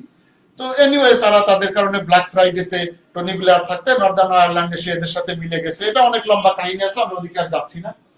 যতই ব্রিটিশদের সাথে মিলে গেলেও দেশটার নাম তারা ইউকের সাথে আলাদা করেই উচ্চারণ করে। যেমন 4টা স্টেট বললাম, তার ভিতরে নর্দার্ন আয়ারল্যান্ড ব্রিটেনের একটা স্টেট, সেখানে দেশটার নাম হচ্ছে the United kingdom of great Britain and Northern Ireland. Great ব্রিটেনের ভিতরে 3টা, নর্দার্ন আয়ারল্যান্ড তারা দেশের অংশ হইলেও তাদের কিছু আলাদা আলাদা সুযোগ সুবিধা আছে, একটা এগ্রিমেন্টের আন্ডারে ভিন্নভাবে তাদেরকে দেখা হয়, যেহেতু তারা অরিজিনালি আইরিশ ন্যাশনাল তো না, আইরিশ জাতি। এই জন্য তো এখন বলা মাঝখানে যে এই বিষয়টাতে যে এখানে একটা বর্ডার করে মালামাল সহ সবকিছু চেক করা, ভিসার ব্যবস্থা করার একটা চিন্তা ভাবনা করছিল, যে কারণে আগের 2জন প্রধানমন্ত্রী পড়ে গেছে এই বিষয়টা সমাধান করতে না পারায়। যাই হোক, এখানে ফাইনালি এখন যেটা হয়েছে যে দুই আয়ারল্যান্ডের ভিতরে আর কোনো এ ধরনের ভিসা নিয়ে যাওয়া লাগবে না বা বর্ডার দেওয়া লাগবে না। তবে ভার্চুয়ালি তো একটা বর্ডার থাকছে, যেহেতু মালামাল যখন এক জায়গা থেকে আরেক জায়গায় যাচ্ছে তখন তো একটা বর্ডার সরাসরি না হলেও ভার্চুয়াল একটা বিষয় তখন চলেই আসছে, যে আপনার ওই যে ডকুমেন্ট গুলো দেখার, কাস্টম ক্লিয়ারেন্স নেওয়ার যে একটা বিষয় দাঁড়িয়ে যাচ্ছে, সুতরাং একটা ভার্চুয়াল বর্ডার থেকেই যাচ্ছে। তো এইগুলো হলো বড় বড় বিষয়। আপনার যে টিসিএ যেটা হয়েছে, ট্রেড অ্যান্ড কোঅপারেশন এগ্রিমেন্ট, 2 ব্লকের ভিতরে তার মূল চুম্বক অংশগুলো, ক্যারেক্টারিস্টিক যে এগ্রিমেন্টের মূল চুম্বক অংশগুলো এগুলো। এখন যে চ্যালেঞ্জটা দেখা দিতে পারে, সম্ভাবনা আছে, তার একটা চ্যালেঞ্জ হলো যে স্কটল্যান্ডে সবচেয়ে আলু চাষ বেশি হয়ে থাকে, এবং এই আলুটা প্রায় 112 মিলিয়ন পাউন্ডের আলু, 112 মিলিয়ন ব্রিটিশ পাউন্ড, এই পরিমাণ আলু ইউরোপিয়ান ইউনিয়নে এক্সপোর্ট করা হয়ে থাকে। স্কটিশদের আলু, স্কটল্যান্ডের প্রধান ফসলই ইনফ্যাক্ট আলু। মাছ কিছু তো আছেই, বাট আলু একটা বড় অংশ। এবং এই আলু উৎপাদনের জন্য সেখানে সাবসিডি দিত আগে, ইউরোপিয়ান ইউনিয়ন থেকেও সাবসিডি দেওয়া হতো। এখন এই বাজারটা স্কুইজড হয়ে আসবে, কারণ এই যে কৃষিতে যে ভর্তুকি, এই ভর্তুকিটা আর দেওয়া হবে না। ইভেন ব্রিটিশরাও এখানে আর একটা জায়গা ভর্তুকি দিতে, ডব্লিউটিওর আন্ডারে পড়ে যাবে, তখন ভর্তুকি তারা আর দিতে পারবে না, যেহেতু সাবসিডি নিষেধ ডব্লিউটিওর আইন অনুযায়ী। ভর্তুকি কমায়ও নিয়ে আসবে এমনিতেও কৃষিতে ভর্তুকি, যার ফলে হবে কি আলুর উৎপাদন খরচ আরো বেশি বেড়ে যাবে, এবং ইউরোপিয়ান ইউনিয়নের অন্যান্য দেশগুলোতে এই বেশি দামে আলু বিক্রি করাটা রিস্কি হয়ে যাবে। তার মানে আলুর বাজারটা স্কটিশদের জন্য ছোট হয়ে গেল, স্কটিশ কৃষকদের জন্য এটা বড় ক্ষতিকর একটা জায়গা হয়ে দাঁড়ালো। 2 নম্বর হলো, দেখেন আমরা বলেছিলাম যে স্কটল্যান্ড কিন্তু 2014 সালে একবার ব্রিটেন থেকে আলাদা হয়ে যাওয়ার জন্য গণভোট করেছিল 2014 সালে। এইবার যদি আমরা 2016 সালে যে রেফারেন্ডামটা হলো ব্রেক্সিটের জন্য, সেখানে আপনারা দেখেছেন যে একটা বড় সংখ্যায় স্কটিশরা চেয়েছে যে এরা ইউরোপিয়ান ইউনিয়নের সাথেই থাকবে। তার মানে ইংল্যান্ডের থেকে বিরোধী মনোভাব তাদের ভিতরে রয়েছে, যে আমরা তোমাদের সাথে থাকতে চাই না। এটার একটা বহিঃপ্রকাশ সেটা। এটার ফলাফল হলো স্কটল্যান্ডের যে পলিটিক্যাল পার্টি এখন ক্ষমতায় আছে, এসএনপি, স্কটিশ ন্যাশনাল পার্টি, এরা এখন মানুষদেরকে, তার স্কটল্যান্ডের মানুষদেরকে বোঝাচ্ছে যে যদি আবার আমরা সামনে ইলেকশন, যদি আবার আমরা ইলেকশনে জিততে পারি, তাহলে আমরা আবার রেফারেন্ডামের ব্যবস্থা করব, যাতে করে এই গ্রেট ব্রিটেনের একটা অংশ হিসাবে আমরা না থাকি, গ্রেট ব্রিটেনের একটা স্টেট হিসাবে না থেকে আমরা একটা স্বাধীন দেশ হয়ে যেতে পারি যদি মানুষ এটাকে পছন্দ করে এবং এসএনপি কে আবারও ভোট দেয়, এসএনপি স্কটল্যান্ডের ক্ষমতায় যায়, স্কটল্যান্ডের পার্লামেন্টে যায়, তখন ন্যাচারালি এটা বরিস জনসনের জন্য বা ওয়েস্টমিনিস্টারের জন্য এটা একটা বড় চাপ হিসাবে দাঁড়াবে, কারণ স্কটল্যান্ড চাইবে আর একটা রেফারেন্ডামের ব্যবস্থা যাতে কেন্দ্র করে, ওয়েস্টমিনিস্টার যাতে স্কটল্যান্ডের জন্য আর একটা রেফারেন্ডামের ব্যবস্থা করে। ন্যাচারালি এটা ব্রিটিশরা করতে চায়, ব্রিটিশ বলতে আপনার বরিস জনসন বা ওয়েস্টমিনিস্টার এটা করতে চাইবে না। তার মানে আর একটা ক্যাওয়াস এখানে হওয়ার ভয় আছে। আর যদি কোনো কারণে এটা করে ফেলে এই রেফারেন্ডামটা, তাহলে আবার স্কটল্যান্ড এবার আগের বার তো খুব ন্যারোলি বেঁচে গিয়েছিল, এবার আর বাঁচবে না। সুতরাং আগের বার যখন 2014 সালে প্রথম রেফারেন্ডামটা হলো, সেই সময় খুব 44% এবং 55% এরকম একটা অল্প ভোটের ব্যবধানে তারা রক্ষে পেয়ে গিয়েছিল, আলাদা হয়নি, স্বাধীন হয় নাই দেশটা। এবার মনে করা হচ্ছে এই যে 2016 ব্রেক্সিট রেফারেন্ডাম দেখে মনে হচ্ছে যে এবার যদি ভোট হয়, রেফারেন্ডাম হয়, তাহলে স্কটল্যান্ড আলাদা হয়ে যাবে। এটা একটা রিস্ক তাদের জন্য। যদিও বরিস জনসন বলছে যে আমরা এটা আর 2014-তে একটা দিলাম, আবার এত তাড়াতাড়ি কিসের, এসএনবি যতই বলুক আমরা এটা দিতে চাই না, বাট একটা গন্ডগোলের ঝামেলা থাকে। এই একই ঘটনা আবার নর্দার্ন আয়ারল্যান্ডের ক্ষেত্রেও ঘটতে পারে। নর্দার্ন আয়ারল্যান্ড যদিও তারা আয়ারল্যান্ডের সাথে রাস্তা পেয়েছে, কিন্তু মালামালের ক্ষেত্রে বা বিভিন্ন ক্ষেত্রে একটা ভার্চুয়াল বর্ডার তো সেখানে তৈরি হয়েই গেল। তার মাল আগে নিয়ে সোজা ব্যাগ ভরে চলে গেল, চলে আসতো নিয়ে আত্মীয় স্বজন, ওই পাশে চাচা খালু আছে, দেখা সাক্ষাৎ করে ওখান থেকে ফল ফলাদি নিয়ে জামা কাপড় নিয়ে এই পাশে চলে আসলো। এখন তো সেটা করতে হলে কাস্টম ডিউটি দিতে হবে না ঠিকই, কিন্তু কাস্টম ফর্মালিটিসটা তো মেনটেন করে যেতে হবে এই বর্ডার এলাকাতে। তার মানে এক ধরনের ভার্চুয়াল বর্ডার তৈরি হয়ে যাচ্ছে, ভিসা না লাগলেও কাস্টমসের জন্য হইলেও এটা লাগবে। সো হয়তোবা এই একই ধরনের ক্ষেত্রে আমরা আয়ারল্যান্ড, নর্দার্ন আয়ারল্যান্ডে 2016-তে যখন এই ব্রেক্সিটের রেফারেন্ডাম, তখন দেখেছি যে ব্রেক্সিটের বিরুদ্ধে তারা থাকতে চেয়েছে নর্দার্ন আয়ারল্যান্ড, তার মানে তারা ইউরোপিয়ান ইউনিয়নের অংশ হিসাবে থাকতে চেয়েছে। সুতরাং এখান থেকে এটাও ভয়ের একটা বিষয় যে স্কটিশদের মতন নর্দার্ন আয়ারল্যান্ডও যদি সুযোগ পায়, তারা আবারও আলাদা হয়ে যাওয়ার আওয়াজ তুলে ফেলতে পারে। এটা আরেকটা হলো মাছের ব্যাপারটাতে তারা একটা পলিটিক্স খেলতে চায়।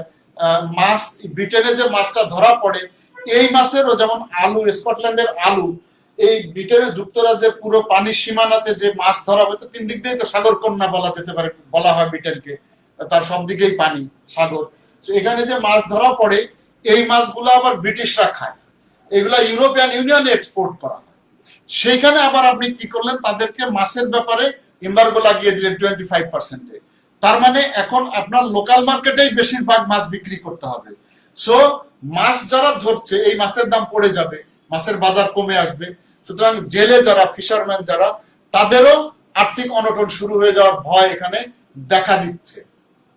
এটা একটা। আরেকটা হলো যে ইউরোপিয়ান ইউনিয়ন থেকে মাছ ইম্পোর্টের পরিমাণ ব্রিটেনকে বাড়াতে হবে।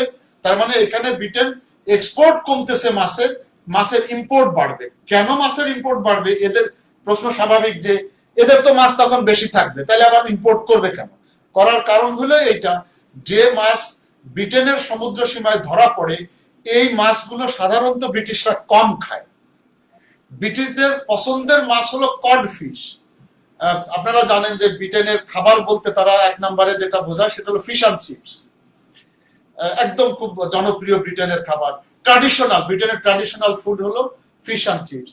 এবং এই যে ফিশ ফ্রাই যেটা করে, ফিশ অ্যান্ড চিপসের যে ফিশটা, এটা কড মাছ প্রয়োজন হয়, এটা ব্রিটেনের পানি সীমায় পাওয়া যায় না। ব্রিটেনের পানি সীমায় স্যালমন সহ অন্যান্য মাছগুলো পাওয়া যায়। এই কড ফিশ আনতে হয় ইউরোপের অন্যান্য দেশগুলো থেকে। তার মানে আপনার যেটা মূল খাবার, সেটার জন্য মাছ আমদানি করতে হচ্ছে। যে মাছ আপনার সমুদ্র সীমায় ধরা পড়ছে, সেটা আপনি ঠিক মতো বিক্রিও করতে পারছেন না ওদিকে গিয়েছে। এই জায়গায় আপনার একটা রিস্ক, মানে অর্থনৈতিক চাপে সামান্য হলেও, যদিও এটা খুব বেশি না, ব্রিটেনের যে জিডিপি তার মাত্র 0.1% হলো মাছের অবদান, 0.1%।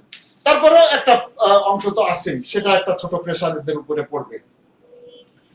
আর 2 নম্বর হলো যে এখন যেহেতু চুক্তি হয়েছে, একটা টিসিএ হয়েছে, তো সে তারপরেও ব্রিটেনের মানে ক্ষতির আশঙ্কা থেকেই যাবে।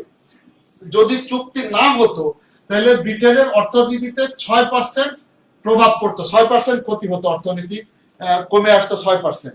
যদি এই চুক্তিটা না হতো, টিসিএ যেটা আমরা বললাম, ট্রেড অ্যান্ড কোঅপারেশন এগ্রিমেন্ট, যেহেতু ট্রেড অ্যান্ড কোঅপারেশন এগ্রিমেন্ট হয়েছে, কাস্টমস ডিউটি দেওয়া লাগছে না, ইত্যাদি ইত্যাদি, এই কারণে ক্ষতির পরিমাণ ওই ব্রিটিশ ব্রেক্সিট হওয়ার কারণে ক্ষতি হবে, কিন্তু 6% থেকে স্ট্যাটিস্টিক বলছে যে 4% এসে দাঁড়াবে ক্ষতি।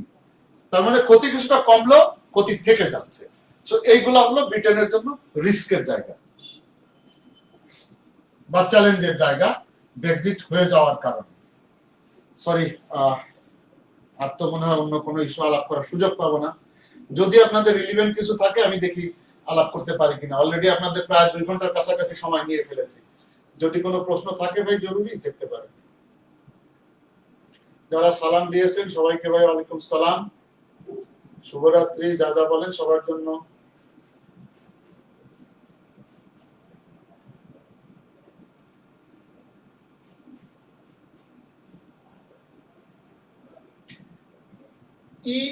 ই তো বলা হয় নাই, EAEC, আফসানা জামান জেমি, আপনি ইএই বলেছেন, আমি কিন্তু ইএই বলেছিলাম না, ইউরোপিয়ান অ্যাটমিক এনার্জি কমিশন এটা বলা হয়েছিল।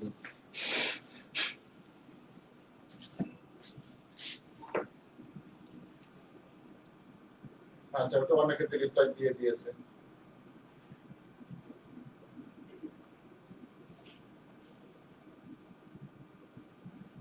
কানিস ফাতেমা স্যার, ইউরোপিয়ান ইউনিয়নের সদস্য হতে কি কি শর্ত মানতে হয়? এটা তো আপনার প্রথম হলো যে ম্যাস্ট্রিক্ট ট্রিটি যেটা আছে, ওটা বিশাল একটা ট্রিটি, এর ভিতরেই বলা আছে যে তাকে কি কি শর্ত মেনে আসতে হবে। একটা শর্ত হলো যে তাকে ইউরোপিয়ান ইকোনমিক কমিশনের সদস্য হইতে হবে, যে তিনটা পিলার আমরা বলেছিলাম, এই তিনটা পিলার তাকে পুরোপুরি মেনে আসতে হবে। তাকে নতুন কোনো আইন করতে হলে ইউরোপিয়ান পার্লামেন্টের অংশ হইতে হবে, পার্লামেন্টে যে আইন পাস হবে সেটা তাকে মেনে চলতে হবে। এই ধরনের অনেকগুলো শর্ত আপনার ম্যাস্ট্রিক্ট ট্রিটিতে যেগুলো ছিল এগুলো মেনে আসতে হবে। ম্যাস্ট্রিক্ট ট্রিটি এবং লিসবন এগুলো সব মেনে আসতে হবে।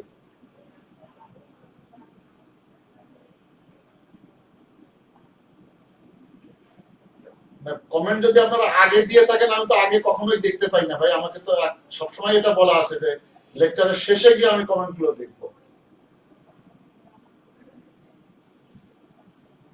নেদারল্যান্ডস কে কি হ্যাঁ, কানিস ফাতেমা, দি নেদারল্যান্ডস বলা হয় এটাকে ভাই। কার বিদ্যুৎ গেল ভাই? আমার এখানে কি গিয়েছিল মনে তো হয় না, আমার এখানে তো বিদ্যুৎ যায় নাই। কত নাম্বার লেকচার? 8 নাম্বার হলো ভাই। কল্যাণমূলক রাষ্ট্র, ব্রিটেনকে আমরা ওয়েলফেয়ার স্টেট বলছিলাম, কল্যাণমূলক রাষ্ট্র।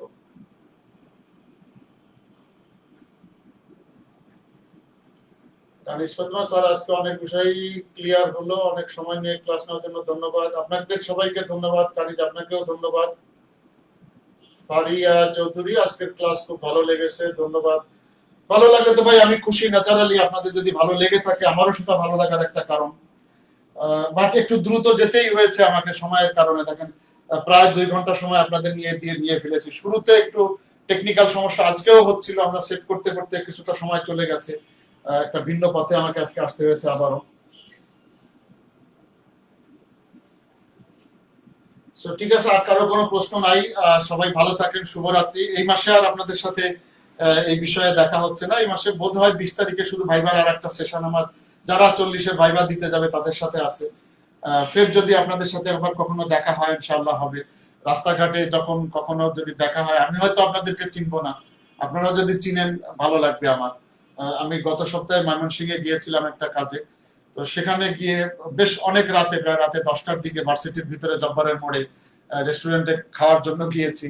তো ওখানেও মাস ফরওয়ার্ডের 2-একজনকে পেলাম, ভালো লাগলো, ওদের সাথে কথা বললো, তার সাথে কথা হলো, সে নিজেই এসে পরিচয় দিল মাস ফরওয়ার্ডে। ন্যাচারালি এটা ভালোই লাগার বিষয়, ভালো লাগে। আমি আসলে চিনবো না, আমার কথার উদ্দেশ্য হলো যে কোথাও যদি কখনো পথে ঘাটে বা কোনো অফিসে দেখা হয়, আপনি একসময় বিসিএস পেয়ে যাবেন আপনাদের ভিতরে, দেখা যদি হয় চিনলে ভালো লাগবে।